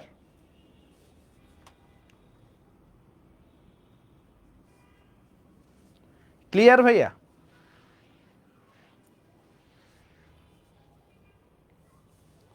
ডান। এখন আসো এইগুলা হচ্ছে, এইটা জাস্ট তোমরা মুখস্থ করে ফেলবা। তোমরা কি মুখস্থ করে ফেলবা? এই অংশটা মুখস্থ করে ফেলবা। এখন আসো আমরা জাস্ট দুইটা ইনফো পড়বো, তারপর আসল পড়া এসে পড়বো। সেটা হচ্ছে তোমাকে যদি বলা হয় মেন্ডেলিফের পর্যায় সারণীর সাফল্যগুলো কি কি, সে আসলে কি কি, মানে কেন তার পর্যায় সারণীটা হচ্ছে এত মানে অ্যাকসেপ্টেবল হয়েছিল, বা কেন তাকে পর্যায় সারণীর জনক বলা হয়েছিল, আমাদের পড়ার মূল রিজনটা হচ্ছে এইটা। ওকে, দেখো প্রথমটা কি, মৌল সময়ের সুশৃঙ্খল বিন্যাস। আগে যখন 63টা মৌল আবিষ্কার হয়েছিল, এক একটা মৌল এক এক জায়গায় ছিল, তাই না? এক একটা মৌল এক এক জায়গায়, মানে হচ্ছে কেউ সোডিয়াম নিয়ে পড়তেছে, তারপর কেউ আজকে লিথিয়াম নিয়ে পড়তেছে। ধরো একটা বই যদি এরকম থাকতো, পর্যায় সারণীর বই ধরায় দেওয়া হলো, সোডিয়াম দিছে, তারপর তুমি সোডিয়াম খাট ধাতু পড়লা, সোডিয়াম নরম, সোডিয়াম পানির সংস্পর্শে আগুন ধরে যায়, এই জিনিসগুলো পড়লা। তারপরে তুমি পৃষ্ঠা উল্টায় কিছু দূর গিয়ে আবার পড়লা লিথিয়াম। আরে লিথিয়ামও তো খাট ধাতু, লিথিয়ামও সক্রিয়, লিথিয়ামও পানির সাথে দ্রুত বিক্রিয়া করে। তো তোমার কি হইতো তখন পেস লেগে যেত। এখন তুমি যেহেতু খাট ধাতুগুলো একবারে পড়ে ফেলতে পারো, লি, না, কে, রুবি ছেঁচে ফেলেছে, তাই না? তুমি একবারে পড়ে ফেলতে পারো না? মানে এরা সবই একই ধরনের, একই নেচার, ঠিক আছে? মানে কিছু আছে না ক্লাসে কিছু বন্ধু যেগুলা দুষ্ট, ওইগুলা দুষ্টই। মানে টিচার প্রতিদিন মারলেও ওর দুষ্টামি কি বন্ধ হয়? বন্ধ হয় না কিন্তু। আচ্ছা, তারপরে কিছু বন্ধু ছিল ভদ্র, ফার্স্ট বেঞ্চার, মানে দুনিয়া আওলায় গেলে ওরা কি স্কুলে আসবেই, ঠিক আছে? বৃষ্টি হচ্ছে, ঠাড়া পড়তেছে, কেউ আসতে পারবে না, বাট ওরা এসে ফার্স্ট বেঞ্চে বসে থাকবেই। ভার্সিটিতে গেলে এরকম দেখবা যে হচ্ছে আজকে তোমার ক্লাস করতে মন চাচ্ছে না, পুরা ঘূর্ণিঝড়, টর্নেডো, মানে ভূমিকম্প হচ্ছে, ঢাকা শহরের কেউ ক্যাম্পাসে ক্লাস করতে যেতে পারবে না। দেখবা 2-3টা বান্দা এরা হাজির, এই ভূমিকম্পের ভিতরে এরা ক্লাসে চলে যাবে, বুঝতে পারছো? সো এরকম ক্যাটাগরিগুলা তো দেখা গেছে একসাথে ভাগ করে ফেলছে। সো স্ক্যাটার্ড ওয়েতে নাই, সব কিছু সুন্দর হয়ে গুছানো, এবং তারপর দেখছে বিরিয়ানি, মোগলাই, কাবাব সবই একসাথে আছে। বেরিলিয়াম, ম্যাগনেসিয়াম, ক্যালসিয়াম এরা সবাই মাটিতে পাওয়া যায়, মৃৎখাত ধাতু। সো মেন্ডেলিভ সাহেব অনেক ব্রেনস্টর্ম করে সে সুন্দরভাবে সবগুলো সাজাইছে। পরে যদি দেখো অনাবিষ্কৃত মৌলের ভবিষ্যৎবাণী, মেন্ডেলিভ সাহেব তখনও যেগুলো আবিষ্কার করা হয় নাই, দেখো সে ডাইরেক্ট এইভাবে কোট আনকোট করে বলে দিয়ে গেছে যে, একটু খেয়াল করো, এইভাবে বলে দিয়ে গেছে যে হচ্ছে ধরো বোরন, অ্যালুমিনিয়াম এই দুইটা আবিষ্কার হয়েছিল, এই গ্যালিয়াম, ইন্ডিয়াম আর থ্যালিয়াম এগুলো আবিষ্কার করা হয়নি। সে বলে দিয়ে গেছে এর পরবর্তীতে যে মৌলটা পাবা, ঠিক আছে, গ্যালিয়াম, গ্যালিয়ামের পারমাণবিক ভর সে হচ্ছে ক্যালকুলেট করে দিয়ে গেছে, এবং আকস্মিকভাবে দেখা গেছে পুরা মিলে গেছে। ওকে, আকস্মিকভাবে দেখা গেছে পুরা মিলে গেছে, এবং গ্যালিয়ামের সে নাম বলে নাই, বাট ক্যারেক্টারিস্টিক্সগুলা যে ওইটার ক্যারেক্টারও বোরন অ্যালুমিনিয়ামের মতো হবে। সো এইগুলা সে কি করছিল, ফাঁকা রাখছিল যে ভবিষ্যতে এই মৌলগুলার তোমরা সন্ধান পাবা, অ্যান্ড এগুলো এই ক্যারেক্টারিস্টিক্সেরই হবে। মানে অনেকটা মিস্টেরিয়াস, ভয় লাগতেছে মনে হয় অনেকের যে এই লোক কিভাবে জানলো, হাউ ইজ ইট পসিবল। তো উনি অনেক জ্ঞান সাধনা করছে, আমার কাছে অনেক মিস্টেরিয়াস লাগে যে হাউ ইজ ইট পসিবল, উনি কিভাবে জানছে, ঠিক আছে? সো দেখা গেছে আকস্মিকভাবে মিলে গেছে গ্যালিয়াম, ইন্ডিয়াম, থেলিয়াম। সে যে ভবিষ্যৎবাণীগুলো দিয়ে গেছিল গ্যালিয়াম, ইন্ডিয়াম, থেলিয়ামের কারণে, সে কি করছে, এই ভবিষ্যৎবাণীগুলো না মিলে গেছে, বুঝা গেছে? সো সামনে আসো, সামনে আসো, টাইম ট্রাভেল, তাই না? তারপর দেখো পারমাণবিক ভরের সংশোধন। কিছু কিছু মৌলের পারমাণবিক ভরে সে হইছে ভুল ভুল করছিল আর কি, মানে ভুল ছিল, ভুল পারমাণবিক ভরটা চলতেছিল। সো সে কি করছে এইগুলার, ঠিক আছে, এমআই জাকারিয়া, হ্যাঁ বলছে হাউ মাউ খাও, আমি হচ্ছে আরিশ এইভাবে ভয় দেখাই, হ্যাঁ, হাউ মাউ খাও, আরিশের গন্ধ পাও।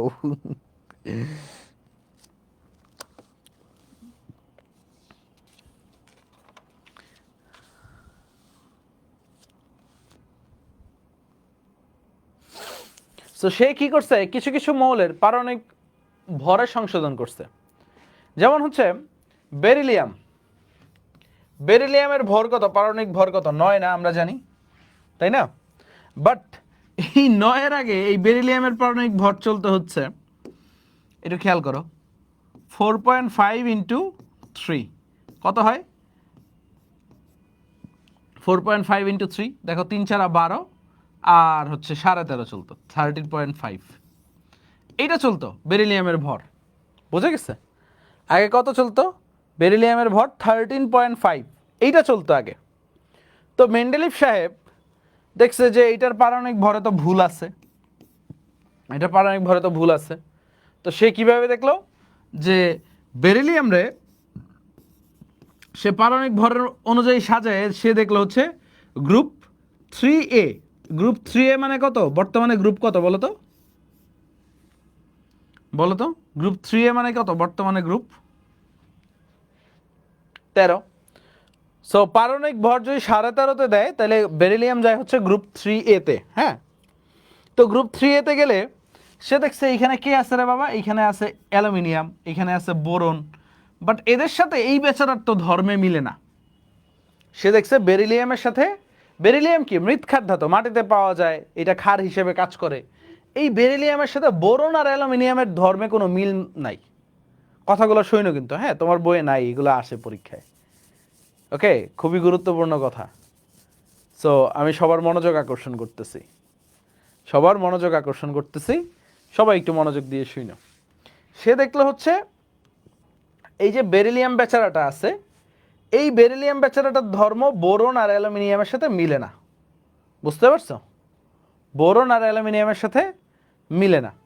তো তখন তখন সে চিন্তা করলো, তাইলে বেরিলিয়ামে তো कुछ तो काला है इधर पे, कुछ तो गड़बड़ है। কি করা যায়?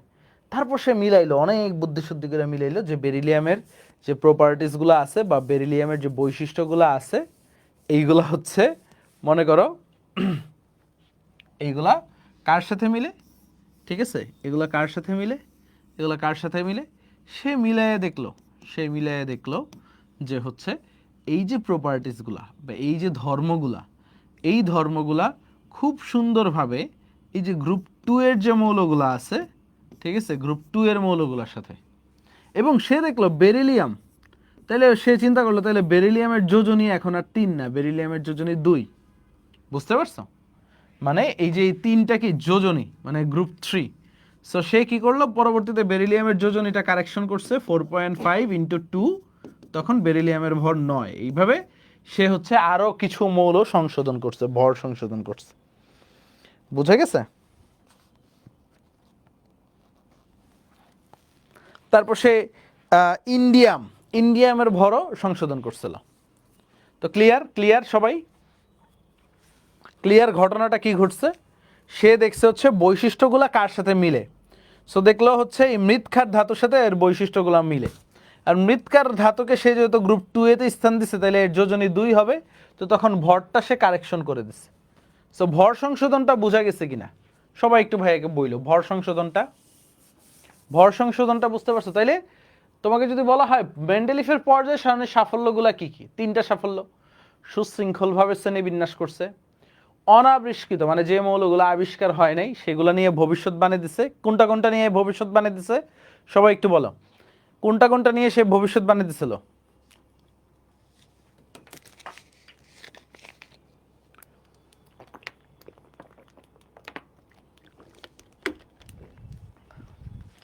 আচ্ছা, সবাই বলতেছে 4.5টা কি? 4.5টা হচ্ছে তার বেসিক ভর। বুঝা গেছে? এই জিনিসগুলো হচ্ছে আরো বড় হইলে শিখবা। এটা হচ্ছে বেসিক ভর। এটাকে আমরা যোজনের সাথে মাল্টিপ্লিকেশন করে অ্যাকচুয়াল ভরটা পাই। ওকে, 4.5টা এই যে জাস্ট তোমাদের বোঝানোর জন্য যে এই গ্রুপ 3-তে দিলে যোজনী হয় 3, গ্রুপ 2-তে দিলে যোজনী হয় 2। ওকে, তো এই গেল 3টা। তারপরে আসো তার পর্যায় সারণীর ত্রুটিগুলা। রসায়ন মানেই হচ্ছে জিনিসগুলা হচ্ছে মানে একটু একজন একটা কাজ করলে তার কিছু ভুল ধরায় দিবে, রসায়নের বিজ্ঞানীরা এমনই। ওকে, সো একটু খেয়াল করো। প্রথমত হচ্ছে হাইড্রোজেনের বিতর্কিত অবস্থান। হাইড্রোজেনের বিতর্কিত অবস্থান কি? সে কি করছিল, ধাতু, তাই না, গ্রুপ 1-এতে সে ধাতুদের দিছে, আর অধাতু, ঠিক আছে, অধাতুরে দিছে গ্রুপ 7-এতে। এখন এই হাইড্রোজেনকে বলা হয় হচ্ছে দুষ্ট মৌল না, কখনো শুনছো তোমরা? হাইড্রোজেনকে কি বলা হয়? দুষ্ট মৌল বলা হয় কিন্তু, হ্যাঁ, পরীক্ষায় আসে, মেডিকেলেও আসছিল একবার। কোন মৌলকে দুষ্ট মৌল বলা হয়? হাইড্রোজেনকে দুষ্ট মৌল বলা হয় কারণ সে কি করে, ধাতুর মতো কাজ করে। যখন ইলেকট্রন দান করে, আবার সে অধাতুর মতো কাজ করে, হাইড্রাইডও হয়েছে।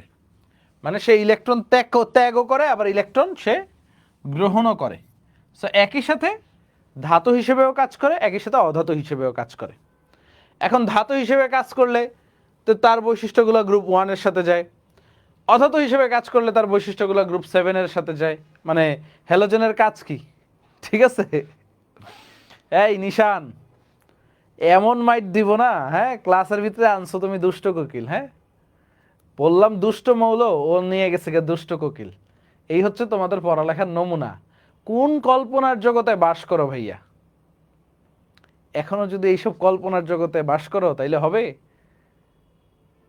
দেখছো তোমাদের বড় ভাই 24 ব্যাচ কি পেরেশানিতে আছে, এডমিশন টেস্ট। তোমরাও তো আর কিছুদিন পরে, 1 বছর পরে ওদের জায়গায় চলে যাবা। ওকে, সো হাইড্রোজেন সে ইলেকট্রন ত্যাগও করে, ইলেকট্রন গ্রহণ করে। এখন ইলেকট্রন ত্যাগ করলে সে গ্রুপ 1 এর মৌল হিসেবে আছে, আর ইলেকট্রন গ্রহণ করলে সে গ্রুপ 17 এর মৌল হিসেবেও কাজ করে। সো বিজ্ঞানীরা অনেক ক্যাচাল করছে। কিছু কিছু বিজ্ঞানী বলছে আপনি এইটারে গ্রুপ 1 এ দিতে পারেন না, আবার কিছু কিছু বিজ্ঞানী বলছে আপনারা গ্রুপ 17 এ দিবেন। এখনো এই ক্যাচাল চলতেছে।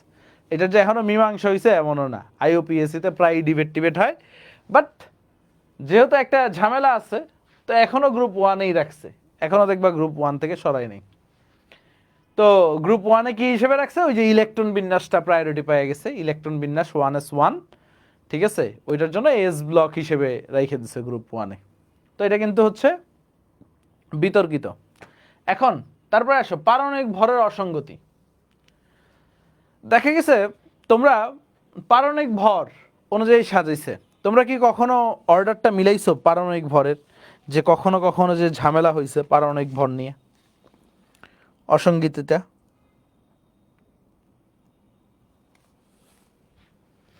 দেখো তোমাদের একটু দেখাই, আর্গন আর পটাশিয়াম 39.94, 39.1।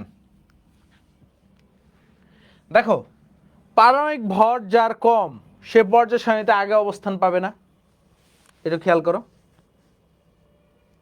পারমাণবিক ভর যার কম সে তো পর্যায় সারণীতে আগে অবস্থান পাবে।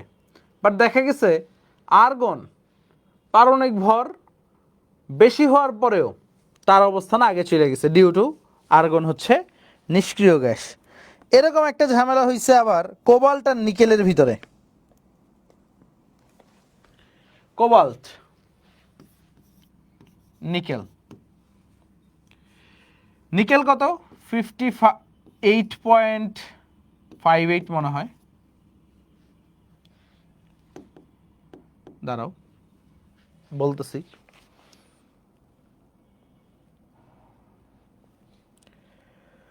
কোবাল্ট আর নিকেল, তাই না? 58.69।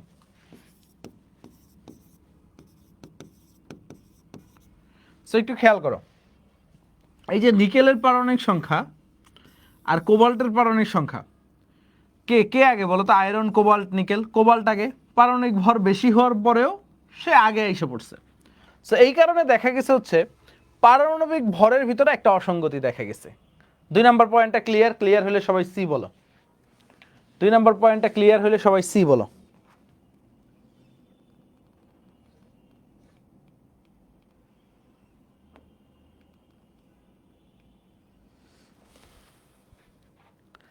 তারপরে দেখো গ্রুপ 8, গ্রুপ 8 এর যে মৌলসমূহ আছে এদেরকে একত্রে অবস্থান দিছে।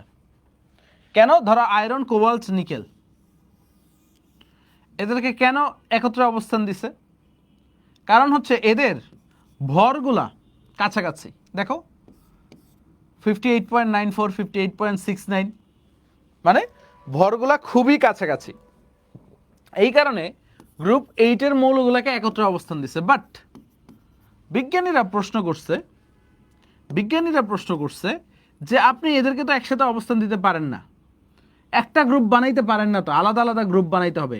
একটা গ্রুপ কখনো হচ্ছে, একটা গ্রুপে একাধিক মৌল কখনো আপনি রাখতে পারেন না, এটা রুলসের ভিতরে পড়ে না। একটা গ্রুপে, একটা ব্লকে একটা মৌল থাকতে পারে, আপনি একটা ব্লকে একাধিক মৌল দিতে পারেন না। সো সে কি হিসেবে দিছিল? মেইনলি পারমাণবিক ভরগুলা কাছাকাছি, পারমাণবিক ভরগুলা কাছাকাছি সবার, তাই একসাথে অবস্থান দিছিল। বাট এটা বিজ্ঞানীরা মানে নাই। তারপরে দেখো সমধর্মী মৌলসমূহের পৃথক শ্রেণীতে অবস্থান, মানে কিছু কিছু মৌল আছে যাদের ধর্ম প্রায় সেম, ঠিক আছে, বাট তাদেরকে আলাদা আলাদা গ্রুপে অবস্থান দিচ্ছে। যেমন হচ্ছে তুমি যদি আসো কপার আর মার্কারি, এদের ভৌত ধর্মগুলা বা ধর্মগুলা প্রায় সেম। কপার আর মার্কারি এদের অনেক ধর্ম মিল আছে, কপার আর মার্কারির কি আছে, অনেক ধর্মে মিল আছে, বাট এদেরকে একই গ্রুপে দেয় নাই। কপার আর মার্কারির কি আছে, অনেক ধর্মে মিল আছে, এদেরকে কি করে নাই ভাইয়া, একই গ্রুপে দেওয়া হয় নাই। এখন তোমার মনে প্রশ্ন জাগতে পারে, এটাও তো তাহলে একটা ত্রুটি, যে আপনি বলছেন যে যার ধর্মগুলো আছে, যেমন হচ্ছে এই মেন্ডেলিভ বলছিল জিঙ্ক, ক্যাডমিয়াম, মার্কারি, এরা হচ্ছে ভারী ধাতু, সে ভারী ধাতুগুলারে একসাথে দিচ্ছে। আবার সে কি করছিল, কপার, সিলভার, গোল্ড, এরা কি মুদ্রা ধাতু, মুদ্রা ধাতুরে সে একসাথে দিচ্ছে। আবার এরা কি করে, কপার, সিলভার, গোল্ড, এরা ব্যতিক্রম ধর্মী ইলেকট্রন বিন্যাস দেয়, এরা কি করে, ব্যতিক্রম ধর্মী ইলেকট্রন বিন্যাস দেয়। তো যদিও তখন ইলেকট্রন বিন্যাস জিনিসটা আসে নাই, বাট পরে বিজ্ঞানীরা অ্যাস্ট্রোনিস্ট হয়ে গেছে। মেন্ডেলিভ এত ট্যালেন্টেড একটা লোক ছিল যে যে সকল মৌলগুলা ব্যতিক্রম ধর্মী ইলেকট্রন বিন্যাস দেয় সে আগে থেকে একই গ্রুপে দিয়ে রাখছে। যেমন হচ্ছে তুমি ক্রোমিয়াম, ক্রোমিয়ামের নিচে দেখবা মোলিবডেনাম আছে, এরাও কি করে, ব্যতিক্রম ধর্মী ইলেকট্রন বিন্যাস দেয়। সো সে আসলেই মানে খুবই একটা লিজেন্ড ছিল বিজ্ঞানী মেন্ডেলিভ সাহেব। সো এই কারণেই তার পর্যায় সারণীর জনক বলা হয়, মানে সে আগে থেকেই ব্যতিক্রম ধর্মী ইলেকট্রন বিন্যাস যেগুলো দেয় তাদেরকে একই সাথেই দিয়ে দিচ্ছে। ওকে, ক্লিয়ার? তারপরে দেখো ভিন্ন ধর্মী মৌলের একই গ্রুপে, এটা টাইপিং মিস্টেক, একই শ্রেণীতে অবস্থান দিচ্ছে। অনেকের ধর্ম ভিন্ন বাট তাদেরকে একই গ্রুপে অবস্থান দেওয়া হয়েছে। মানে তার যেটা ছিল, একটু খেয়াল করো, তার যে পর্যায় সারণীটা ছিল এটা খেয়াল করো, এটা তো ছিল তার পর্যায় সারণী। দেখো সে কি করছে, এটা খেয়াল করো, সে কি করছে, ধরো গ্রুপ ওয়ান, গ্রুপ ওয়ানে দেখো লিথিয়াম, সোডিয়াম, পটাশিয়াম, এরা সবাই খাদ ধাতু। আবার সে কি করছে, গ্রুপ ওয়ানে কপার, সিলভার, গোল্ড, এরা আবার মুদ্রা ধাতু, এদেরকে একই গ্রুপে দিচ্ছে, তাই না? তার হিসাবটা বুঝছো তো, মানে ভিন্ন ধর্মীগুলারেও সে একই গ্রুপে দিচ্ছে। সো এটা তো একটা বড় ভুল, বড় ফল্ট, যে একই গ্রুপে কেন দিচ্ছেন, যদিও সাব গ্রুপ করছে বাট গ্রুপ তো সে একটাই করছিল। আমার কথা কি তোমরা লজিকটা ধরতে পারছো? সে গ্রুপ তো একটাই করছিল, লিথিয়াম, সোডিয়াম, পটাশিয়াম, এরা খাদ ধাতু, বাট কপার, সিলভার, গোল্ড, এরা তো মুদ্রা ধাতু, একই গ্রুপ তো করছিল। তাই বিজ্ঞানীরা প্রশ্ন করছে যে ভিন্ন ধর্মী এদেরকে আপনি কেন একই গ্রুপে দিচ্ছেন। বুঝে গেছে? তো চারটা পয়েন্ট পরীক্ষায় সচরাচর চারটা পয়েন্টই দিতে বলে, পরীক্ষায় সচরাচর চারটা পয়েন্টই দিতে বলে। এই চারটা পয়েন্ট কি তোমরা দিতে পারবে? এখানে আমরা 5টা পয়েন্ট পড়ে ফেলছি, দেখো এখানে আমরা 5টা পয়েন্ট পড়ে ফেলছি, এই 4টা পয়েন্ট কি তোমরা দিতে পারবা? বলো তো ভাইয়া, এই 5টা থেকে 4টা, প্রথম 4টা কি ইজি না? দিয়ে দিতে পারবা কিনা? পরের গুলো একটু ভোগাস টাইপের। দেখো যে মূল পর্যায় সারণীতে ল্যান্থেনাইড ও অ্যাক্টিনাইড মৌলের স্থানাভাব, মানে এখনো এটা ফিক্স হয়নি, বুঝছো? মেন্ডেলিফের ভুল ধরছে, বাট মেন্ডেলিফ যে আসলেই ভালো কাজ করছিল, সে একটা গ্রুপের ভিতরে ল্যান্থেনাইড সিরিজ আর অ্যাক্টিনাইড সিরিজ দেখছো না, দুইটা সিরিজে যে 30টা মৌল, 30টা মৌল কিন্তু একটা গ্রুপে, ঠিক আছে? কোন গ্রুপে বলো তো? গ্রুপ 3 বা গ্রুপ 3B-তে। ওকে, গ্রুপ 3 বা গ্রুপ 3B-তে বিজ্ঞানীরা তখন ভুল ধরছিল যে একটা গ্রুপে কেন দিচ্ছেন। তো মেন্ডেলিভ তখন ওইভাবে বলছিল যে এটা পর্যায় সারণীর সৌন্দর্য নষ্ট হয়, ঠিক আছে? যদি একটা গ্রুপে অনেক বড় করে ফেলি সৌন্দর্য নষ্ট হয়, এদের ধর্ম তো প্রায় সেম, কাছাকাছি। সো এখনও তো IUPAC, মানে যারা আধুনিক পর্যায় সারণী বানাইছে, সে দেখছে আসলে মেন্ডেলিফই রাইট ছিল। মেন্ডেলিভ হচ্ছে, সে দেখছে সৌন্দর্য নষ্ট হয়, পর্যায় সারণীর সৌন্দর্যটা নষ্ট করার দরকার নাই। বুঝা গেছে? সো এখন ওই তার এটারে ভুল ধরা চলে না আসলে, ঠিক আছে? তারপরে বিজ্ঞানীরা তখন ভুল ধরছিল, বাট এখনো তো এটা সলভ হয়েছে, বলো এখনো কি এটা সলভ হয়েছে? সলভ হয় নাই তো, এখনো সলভ করতে পারে নাই। ওকে, এখনো সলভ করতে পারে নাই।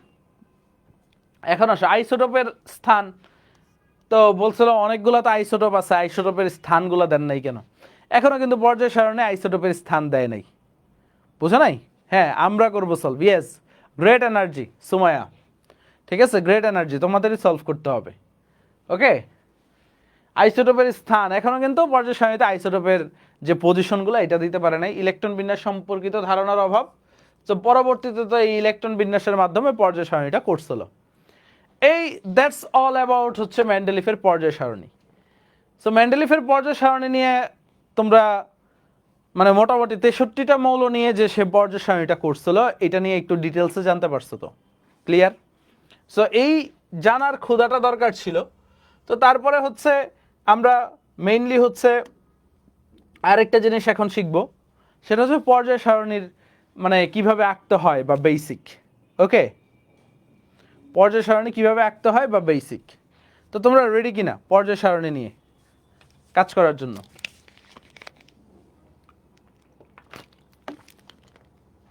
সারা আলী বলছে গুণগত রসায়ন আপনার ক্লাস কিভাবে পাবো? আমাদের সবগুলা ক্লাসেরই আর্কাইভ দেওয়া আছে, দেখবে এইখানেও আমার, তোমাদের সঞ্জয় দাদার, হিমেল ভাইয়ের সবার আর্কাইভ দেওয়া আছে, আর্কাইভগুলো করে নিতে পারবে। ওকে, সো দেখো গ্রুপ 1-এর মৌলগুলো যদি দেখি, হাইড্রোজেন, তারপরে আমরা কি বলি লিথিয়াম, তারপরে কি আছে sodium, potassium, rubidium, caesium and then francium. এটা কি গেল আমাদের গ্রুপ 1। আমরা একটা ছন্দ দিয়ে পড়ি, ছন্দ তোমরা পারো? ছন্দ তো পারো, এক একজন এক এক ছন্দ দিয়ে পড়ছিল, তাই না? ওকে, সো আমরা পড়ছিলাম কি, হায় লিনাকে রুবি ছেঁচে ফেলেছে, বা হেলিনাকে রুবি সাইজ করবে ফ্রান্সে গিয়ে, অনেকে অনেক ধরনের ছন্দ পড়ছি। So hydrogen, lithium, sodium, potassium, rubidium, caesium, francium. আমরা কোন পর্যায় সারণীটা পড়তেছি বলতো? আধুনিকতম। মেন্ডেলিফের পর্যায় সারণীর কিন্তু আধুনিক পর্যায় সারণী বলা হয়েছিল, বাট এখন পড়তেছি আমরা কি, ওকে, আধুনিকতম। তারপরে কি দেখো, beryllium, magnesium, calcium, strontium, barium and finally কি রেডিয়াম। মানে আমরা পড়ছিলাম এটা বিরিয়ানি, মোগলাই, কাবাব সরিয়ে বাটিতে রাখো। এই ছন্দটা দেখলে সবাই আমার দিকে, আমি যখন অফলাইনে আগে ক্লাস নিতাম, ঠিক আছে, আমি তো একটু দেখতে নাদোষ নদোষ, ঠিক আছে, আমার দিকে এইভাবে সবাই বড় বড় চোখ করে তাকাইতো, মানে ভাবতো আরে এই ভাই মানে কি না কি খায় সকালবেলা। আবার আমার ঢাকা বাসাও তখন পুরান ঢাকা ছিল, তো পুরান ঢাকায় বিরিয়ানির কথা শুনলে পাইছি আজকে, হ্যাঁ ভাই মানে সকালবেলা তেহারি মাইরা আইছে 2টা। তো আমি কইতাম না রে ভাই তেহারি মারি নাই কা। যাক, আমরা পুরান ঢাকার ভাষায় না ফিরে যাই। অনেকের খিদা লেগে গেছে, হ্যাঁ, সমস্যা নাইকা, তোমাদের সাথে সমস্যা নাইকা, তোমাকে লগে একদিন দেখা কইরা করে বিরিয়ানি খাওয়াই দি মনে। হাজির বিরিয়ানি খাইছো? হাজির বিরিয়ানি খাইলে একবার খাইতেই মন চাইব, মাগার হাজি সাহেব তো মইরা গেছে, ওর পোলারা এখন আর আগের মতো বিরিয়ানি পাকাইতে পারে না। ওকে, ডিল ডান, আসো সামনে যাই। সো গেল এটা, হ্যাঁ, বিরিয়ানি, মোগলাই, কাবাব সরিয়ে বাটিতে রাখো। তারপর আসো গ্রুপ 13-তে আসো। ওকে, খেয়াল করো আমরা কি পড়ি, বোরন, অ্যালুমিনিয়াম, গ্যালিয়াম, ইন্ডিয়াম, তারপরে কি থ্যালিয়াম। থ্যালিয়ামটা কি বলতো? টিআই, হ্যাঁ, টিআইটা হচ্ছে থ্যালিয়াম। ওকে, এই জিনিসটা একটু মাথায় রাখবা, boron, aluminium, gallium, indium and then আমরা কি বলি থ্যালিয়াম। টিআইও না, টিএল পড়ি actually, TL, thallium. Okay, done. তারপরে দেখো বোরনের পরে কি আছে, কার্বন, তারপরে কি আছে নাইট্রোজেন, তারপরে অক্সিজেন, তারপরে ফ্লোরিন। তোমরা এইভাবে পূরণ করে ফেলো। তারপরে আমরা কি পড়ি, কার্বন, সিলিকন, জার্মেনিয়াম, টিন, দেন লেড, তাই তো। তারপরে আমরা পড়ি নলকূপের পানিতে ফসফরাস, আর্সেনিক, অ্যান্টিমনি, বিসমাথ। তো তোমরা ছন্দ দিয়েও পড়তে পারো, আমি ছন্দ দিয়ে পড়ছিলাম, যেমন এটা পড়ছিলাম হচ্ছে বর, এলো, গেল, ইন্ডিয়া, থাইল্যান্ড। ওকে, ধরো একটা বর, নতুন বর, ঠিক আছে? সো বর আসছে, সে আইসাই বিয়ে করছে, বিয়ে করে কই যাইবে? হানিমুনে যাবে, ঠিক আছে? তো কই কই যাবে?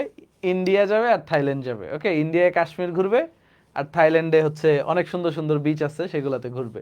বর এলো গেল ইন্ডিয়া, থাইল্যান্ড। এখন কুয়েত সিটিতে গেলে স্বর্ণ পাবে, carbon, silicon, germanium, tin, lead. Lead PB, এটা কি প্লাম্বাম কিন্তু, হ্যাঁ, লেটিন নাম লেড। তারপরে কি? নলকূপের পানিতে আর্সেনিক সমস্যা বিদ্যমান, nitrogen, phosphorus, arsenic, antimony, bismuth. Okay, তারপরে দেখো সালফার, সেলিনিয়াম, টেলুরিয়াম, ঠিক আছে? তারপরে কি? পলিনিয়াম। এটা খেয়াল করো, oxygen, sulphur, selenium, tellurium and polonium. এটা আমরা পড়তাম হচ্ছে ও এসএসসিতে পড়ে। তুমি কয়েকদিন আগে এসএসসিতে পড়তা, ও এসএসসিতে পড়ে।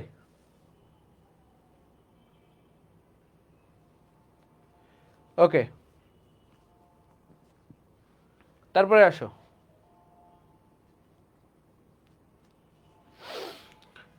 Fluorine, chlorine, bromine, iodine, astatine.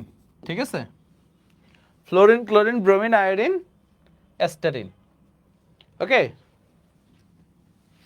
তারপরে দেখো helium, neon, argon, krypton, xenon, radon.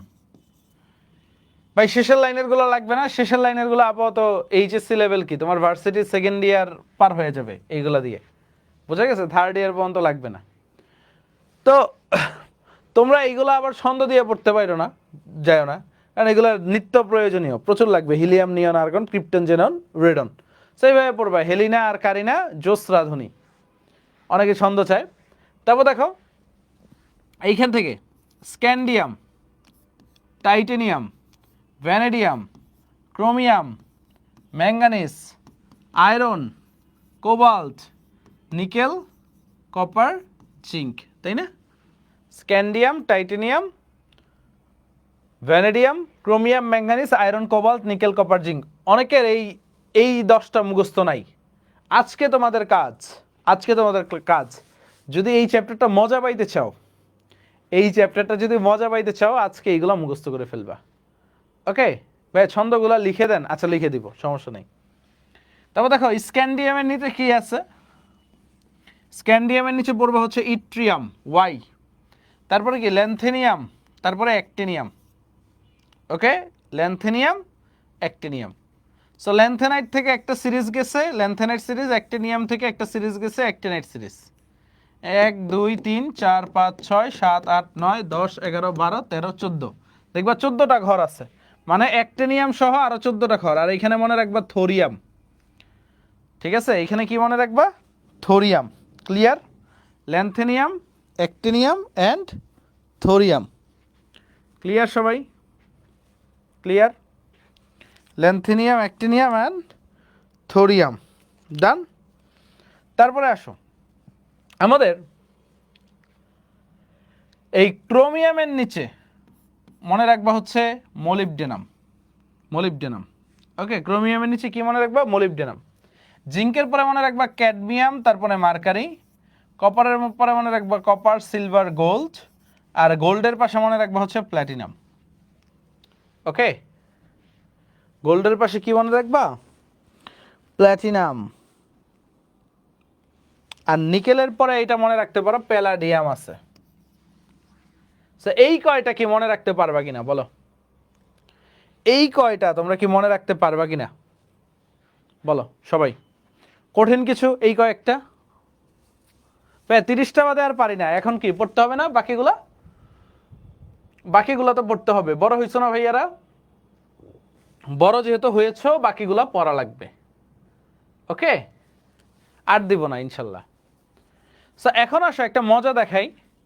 পর্যায় সারণীর একটা ম্যাজিক নাম্বার আছে, দেখো ম্যাজিক নাম্বারটা হচ্ছে 2, ম্যাজিক নাম্বারটা হচ্ছে 2 8 8 18 18 32 32 32 32। এটা কি? Magic number. এই ম্যাজিক নাম্বারের কাজ কি খেয়াল করো। পর্যায় সারণী আমরা আস্তে আস্তে একটু মজা নেই। পর্যায় সারণীর একটা ম্যাজিক নাম্বার আছে, হ্যাঁ? পর্যায় সারণী ম্যাজিক নাম্বারটা কি 2 8 8 18 18 32 32। ওকে, সো একটু খেয়াল করো, দেখো হাইড্রোজেনের পাশে 2 আছে না, হাইড্রোজেনের পারমাণবিক সংখ্যা কত 1, এইটার সাথে 2 যোগ করলে তুমি লিথিয়ামের পেয়ে যাবা কত 3। 3 এর পাশে কত আছে দেখো, লিথিয়ামের পাশে কত আছে 8, 3 এর সাথে 8 যোগ করলে কত পেয়ে যাবা সোডিয়াম 11, 11 এর সাথে 8 যোগ করো 19, 19 এর পাশে কত আছে 18, 18 যোগ করো 37, 37 এর পাশে কত আছে 18, 18 যোগ করো 55, 55 এর পাশে কত আছে 32, 32 যোগ করো 87। পারমাণবিক সংখ্যা ডান।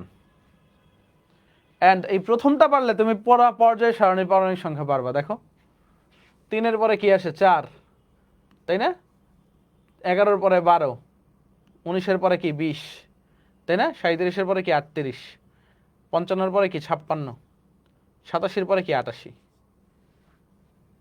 সো এটা কি ল্যান্থেনিয়াম কত 57, তাইলে অ্যাক্টিনিয়াম কত 58, এগুলো তো মনে থাকে না। থোরিয়াম কত তাইলে 59। ওকে, তো এখন দেখো এই যে এইখানে যে মৌলটা থাকবে একটু খেয়াল করো, ইট্রিয়াম মলিবডেনাম এগুলো তুমি এক সিরিয়ালে চলে যেতে পারবা 39 40 41 42 43 44 35 46 47, তারপরে 48 49 হয়ে চলে যেতে পারবা। বাট তুমি দেখো অনেকে বলবে যে হচ্ছে ভাইয়া এই 57 পরে 58 59 60 61 62 63 এটা মানে 64। না, ভুল, এইটা 64 না। কেন 64 না বলো তো, এইখানে কি এক্সট্রা 14টা মৌল গেছে না বলো তো মাঝখানে, এটা তো এই গ্রুপের ভিতরেই আছে। 57 সাথে এইখানে 58 59 60 61 62 63 64, 64 সাথে আরো 14 যোগ করো, বুঝতে পারছো? তাহলে এই যে এই গ্রুপের যে যারা আছে এদের ক্ষেত্রে একটু সতর্কতা, যে হচ্ছে এটা কত মনে করো 47-এর সাথে তুমি কি যোগ করবা বলো তো, 47-এর সাথে তুমি এই 18 যোগ করবা না, 47-এর সাথে তুমি 32 যোগ করবা, 46-এর সাথে 32 যোগ করবা, 18 যোগ করবা না। বুঝা গেছে? এই উপর নিচে পার্থক্য কত হয় 18। সো যেখানে ল্যান্থেনিয়াম সিরিজ আছে বা ল্যান্থেনাইট সিরিজ আছে ওইখানে তো এক্সট্রা 14টা মৌল আছে, তো তুমি এই 46-এর সাথে 18 যোগ করলে অ্যাকচুয়াল রেজাল্টটা পাবা না। তুমি যে দেখো নিকেল কত 28 না, 28-এর সাথে দেখো 18 যোগ করলে তুমি 46 পেয়ে যাচ্ছ। কারণ কি 18টা মৌলের গ্যাপ, 18টা মৌল পরেই তো এটা আসবে, কারণ 18টা গ্রুপ, এখানে 18 যোগ করলে এটা পেয়ে যাচ্ছ। বাট এইখানে যোগ করতে কত হবে 32, বুঝছো ব্যাপারটা? 46 দিয়ে 48, 48 38 কত 78, এটা কত 79। এরপরে তুমি এক সিরিয়ালে যাও, 80 মার্কারি 80 81 82 83 84 85 86। বুঝা গেছে? দেখো নিষ্ক্রিয় গ্যাসের পারমাণবিক সংখ্যা অনেকে পারো না। দেখো 2 এর পরে কি 18 যোগ করো, সরি এখানে তো 18টা ঘর নাই, 8টা ঘর, কারণ কি মাঝখানে গ্যাপ আছে না, 2 8, এখানে 10, 10-এর পরে কি আসে দেখো 10, 2 পাইলা 10 পাইলা, তারপরে কি আরো 8টা ঘর, দেখো 2 8 8 18, 18-এর পরে এখন 18 যোগ করো 36, ঠিক আছে 36। এখন দেখো তুমি 36-এ গেলা, 36-এর সাথে আরো 18 যোগ করো কত হয় 54, 54, 54-এর সাথে 32 যোগ করো 86 পেয়ে যাবা। নিষ্ক্রিয় গ্যাসের পারমাণবিক সংখ্যা হয়ে গেছে। দেখো পরীক্ষায় আবার অনেক সময় ফ্লোরিন লাগে, দেখো ফ্লোরিন কত 9, ক্লোরিনের সাথে কত যোগ করলা 8, 17, 17-এর সাথে 18 যোগ করো কত হয় 35, 35-এর সাথে এখন তুমি ইয়া যোগ করো 18 যোগ করো কত হয় বলো তো, 35-এর সাথে 18 যোগ করলে 35 + 55 আর 8 কত 63, 63, এইটার সাথে তুমি 32 যোগ করো, ঠিক আছে, এইটার সাথে তুমি এখন 32 যোগ করো, এক্সট্রা টেনে যেতে গেলে 32 যোগ করতে হবে। সো পারমাণবিক সংখ্যার কনসেপ্টটা ক্লিয়ার কিনা বলো তো?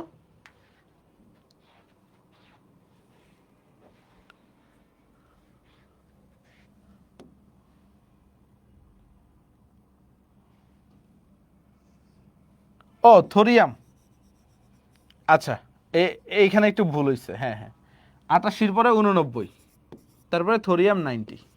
ওকে, এটা একটু ক্লিয়ার করে নিই, এগুলা সিলি মিস্টেক, আমরা বুড়া হয়ে গেছি, বয়স হয়ে গেছে।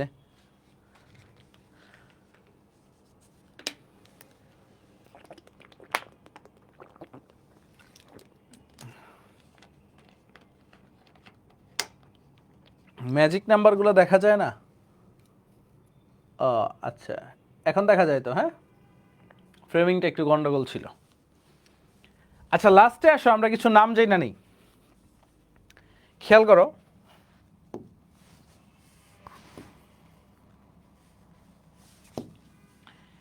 আমরা এটাকে কি বলি বলো তো? নিষ্ক্রিয় গ্যাস, তাই না? সবাই নিষ্ক্রিয় গ্যাস নামেই চিনি। বাট অ্যাকচুয়ালি নিষ্ক্রিয় গ্যাস কেন বলা হয় বলো তো? নিষ্ক্রিয় গ্যাস কেন বলা হয়? কারণ এরা অন্য কারোর সাথে বিক্রিয়া করে না, এটাই তো আমরা পড়ছিলাম, তাই না? এরা অ্যাকচুয়ালি ইনার্ট হিসেবে থাকে। ওকে,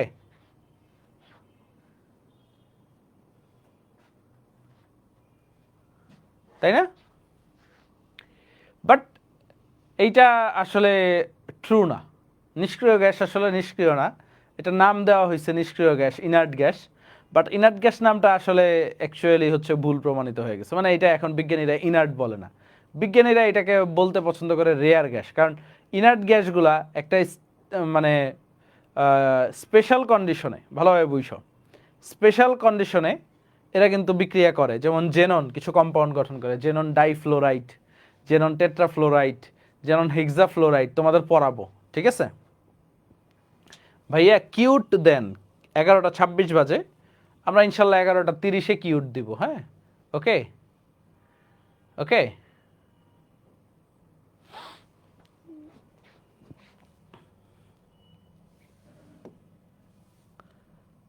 এটা দিয়ে দাও, চোখে ভুল হয়েছে আমার। মুখস্থ দিলে তো মুখস্থই বসাবো, তাই না? সো একটু খেয়াল করো, আসো আসো আসো। উম্মে হানি বলছে কিউট দেন, ঠিক আছে? নো মানি, নো হানি, ঠিক আছে? And no cute, only only mute. Okay okay, হ্যাঁ মুখস্থ করলেই হবে। আমি জাস্ট যারা মুখস্থ করতে পারে না ওদের একটু বুঝিয়ে দিচ্ছি। সো একটু খেয়াল করো, আসলে হচ্ছে নিষ্ক্রিয় গ্যাসগুলা কি, আজকে থেকে পড়ো, নিষ্ক্রিয় না। বাট পরীক্ষার হলে কি এটা লিখবা নিষ্ক্রিয় গ্যাসগুলা নিষ্ক্রিয় না, তাই টিচাররা কি দিবে, একটা ডাব্বা দিবে, ডাব্বা। ওকে, নিষ্ক্রিয় গ্যাসগুলা আসলে হচ্ছে এরা বিক্রিয়া করে, এরা স্পেশাল কন্ডিশনে বিভিন্ন যৌগ গঠন করে। সো এদেরকে কি বলা হয় অ্যাকচুয়াল, এদেরকে বলা হয় রেয়ার গ্যাস। এদেরকে রেয়ার গ্যাস বা নোবেল গ্যাস বলা হয়। এদেরকে কি বলা হয়? Rare gas or Nobel gas বলা হয়। নোবেল গ্যাস বলা হয়। কেন বলা হয় rare gas and Nobel gas? খেয়াল করো, কারণ হচ্ছে এরা খুবই দুর্লভ, সহজে পাওয়া যায় না, এরা খুবই দুর্লভ, বুঝা গেছে? এদেরকে তুমি সহজে পাবা না, এই কারণে এদেরকে কি বলা হয়, রেয়ার গ্যাস বা নোবেল গ্যাস হিসেবে এদেরকে ট্রিট করা হয়। জান, তারপরে আসো, এদেরকে কি বলা হয় বলো তো? হ্যালোজেন বলা হয়। হ্যালোজেন মানে কি বলো তো? What you mean by halogen? Halogen means হচ্ছে সামুদ্রিক লবণ উৎপন্নকারী, তাই না? হ্যালোজেনের মিনিং কি? সামুদ্রিক লবণ উৎপন্নকারী, তাই না? সো এদেরকে মনে করো আমরা হচ্ছে সমুদ্রে পাওয়া যায়, এই কারণে এদেরকে লবণ উৎপন্নকারী বা হ্যালোজেন বলা হয়। এদেরকে কি বলা হয় বলো তো? চ্যালকোজেন বলা হয়। চ্যালকোজেন, চ্যালকোজেন, এগুলো জাস্ট হচ্ছে এমসিকিউতে লাগে, চ্যালকোজেন। সো চ্যালকোজেন মিন্স কি? চ্যালকোজেন মিন্স হচ্ছে আকরিক উৎপন্নকারী। চ্যালকোজেন মিন্স কি? আকরিক উৎপন্নকারী, তাই না? আকরিক উৎপন্নকারী। তারপর গ্রুপ 15, গ্রুপ 15কে একটা নামে ডাকা হয়, এটা হচ্ছে নিকটোজেন। কি বলা হয় একটু দেখো, নিকটোজেন। নিকটোজেন মিন্স কি? নিকটোজেন মানে হচ্ছে শ্বাসরোধকারী, মানে তোমার শ্বাসটা রোধ করবে। নিকটোজেন মিন্স কি? শ্বাসরোধকারী। অর্থাৎ এদের যে গ্রুপ 15-এর যে প্রথম মৌল, প্রথম মৌলটা হচ্ছে আমাদের নাইট্রোজেন। নাইট্রোজেনটা হচ্ছে শ্বাসরোধকারী হিসেবে কাজ করে, তাই এদেরকে কি বলা হয়? নিকটোজেন। ওকে, তারপরে গ্রুপ 13, 14-এ স্পেশাল কোনো নাম নাই। গ্রুপ 2B, ঠিক আছে, বা 12-এর একটা নাম আছে, এদেরকে ভারী ধাতুর গ্রুপ বলা হয়, heavy metal group. Heavy metal group বা ভারী ধাতুর গ্রুপ বলা হয়। ওকে, আমি যে ইংলিশে লিখছি তোমাদের কোনো সমস্যা হচ্ছে না তো বলো তো? Heavy metal group. আর গ্রুপ 11-কে বলা হয় কয়েনেজ মেটাল বা মুদ্রা ধাতু। কয়েনেজ মেটাল বা আমরা বলি হচ্ছে মুদ্রা ধাতু। কয়েনেজ মেটাল বা মুদ্রা ধাতু বলা হয়। আচ্ছা, তোমাকে আর কখনো যদি প্রশ্ন করে অভিজাত ধাতু কোনটা, হ্যাঁ অভিজাত ধাতু, ভালোভাবে বুঝো এটা কি অভি, হ্যাঁ অভিদাতার যে ধাতু, হ্যাঁ অভিজাত ধাতু, ঠিক আছে। তো তোমাকে যদি বলা হয় অভিজাত ধাতুকে, ঠিক আছে, তো তখন কপারকে বাদ দিয়ে দিবা, সিলভার, গোল্ড আর প্ল্যাটিনাম, এটা হচ্ছে অভিজাত ধাতু, ঠিক আছে, মিস্টার ম্যাথের ধাতু, ওকে অভিজাত ধাতু, ওকে অভিজাত ধাতু, ঠিক আছে। এটা কি অভিজাত ধাতু, সিলভার, গোল্ড আর প্ল্যাটিনাম, কপার বাদ যাবে, ঠিক আছে, কপারটা বাদ যাবে, ক্লিয়ার। তারপরে আসেন আমাদের এই যে ল্যান্থেনিয়াম বা অ্যাক্টিনিয়াম, এরা খুবই রেয়ার, পাওয়া যায় না প্রকৃতিতে। তো গ্রুপ 3B কে বলা হয় বিরল মৃত্তিকা মৌলের গ্রুপ, বিরল মৃত্তিকা মৌলের গ্রুপ বলা হয়, বা ইংলিশে বলা হয় রেয়ার। বিরল মানে কি রেয়ার, রেয়ার আর্থ, EARTH, মৃত্তিকা মানে earth metal, rare earth metal, okay. আর তোমরা তো এই দুইটা জানোই, এটা হচ্ছে মৃৎক্ষার ধাতু, মৃৎক্ষার ধাতু, অ্যান্ড এটা কি ক্ষার ধাতু। এ হচ্ছে বেসিকটা পড়াইলাম, আজকে আর কিছু পড়াবো না। কালকে তোমরা হচ্ছে তোমাদের কাজটা কি বলো তো, কালকে তোমাদের কাজটা যদি বলি নেক্সট ডেতে, ঠিক আছে, নেক্সট ডের কাজটা হচ্ছে এই যে এই পর্যায় সারণীটা সুন্দরভাবে যতটুকু পড়াইছি এটা লিখে একটা বড় আর্ট পেপারে নিয়ে বসবা, অনেক ইনফরমেশন, ঠিক আছে, অনেক ইনফরমেশন হচ্ছে আমরা আরও শিখবো, অনেক ইনফরমেশন পড়বো। নেক্সট ক্লাস ফ্রাইডে করি আমরা, ফ্রাইডেতে তোমরা করবা না পরের ফ্রাইডে থেকে ক্লাসগুলো করবা বলো তো? এই ফ্রাইডেতে নেক্সট ক্লাসটা করবা, ফ্রাইডে সকাল 10টায়, এই ফ্রাইডেতে 4 দিন নিব এখন থেকে সপ্তাহে, সপ্তাহে 4 দিন করে নিলে হচ্ছে আগায় যাব। করবা করবা করবা, ওকে, হ্যাঁ সকাল 10টায়, ঠিক আছে, সকাল 10টায়। আচ্ছা আমি একটা পোল দিব না গ্রুপে, হ্যাঁ এই ফ্রাইডে থেকে যদি সপ্তাহে 4 দিন করতে চাও, আমার তো কন্টেন্ট সব রেডি, আমি তোমাদেরকে সুন্দরভাবে পড়াই দিতে পারবো, তাড়াতাড়ি চ্যাপ্টার শেষ হবে, আমার 10টা ক্লাস নিব তোমাদের সাথে, 10টা ক্লাস তাড়াতাড়ি শেষ হবে। বাট তোমরা যদি দেরি করো দেরি হবে, okay. So tata bye bye. কেমন লাগলো ক্লাস বইলেও ভাইয়াকে, আসলে হচ্ছে আমিও 7-8 দিন পরে পড়াইতে আসছি, ঠিক আছে, 7 দিন ভ্যাকেশনে ছিলাম। সো এই কারণে হচ্ছে শুরুর দিকে স্টার্ট করতেই কেমন কেমন জানি লাগতেছিল, মানে তোমাদের যেমন হচ্ছে অনেক দিন পরে পড়তে বসলে এই কেমন কেমন লাগে, ঠিক আছে, কি পড়াবো না পড়াবো। সো ফিলিংসে আসতে, জোশে আসতে একটু টাইম লাগছে। সো ইনশাল্লাহ আগামী দিন থেকে ফুল জোশে থাকবো, মানে হচ্ছে আজকে হচ্ছে অফিসিয়ালি কাজ কাম শুরু করছি, সকাল থেকে কাজের ভিতরে ছিলাম। সো ইনশাল্লাহ নেক্সট ডেতে দেখা হবে, অনেক আড্ডা হবে, গল্প হবে, অনেক নিউ কিছু শিখবো। আজকেও টুকটাক, আজকে অনেক কিছুই তোমরা জানতা, আসলে নতুন কিছু ছিল না আজকে, ওকে। সো নেক্সট দিন তোমরা নতুন কিছু আরও কিছু শিখতে পারবে, হ্যাঁ। আল্লাহ হাফেজ, টাটা বাই বাই।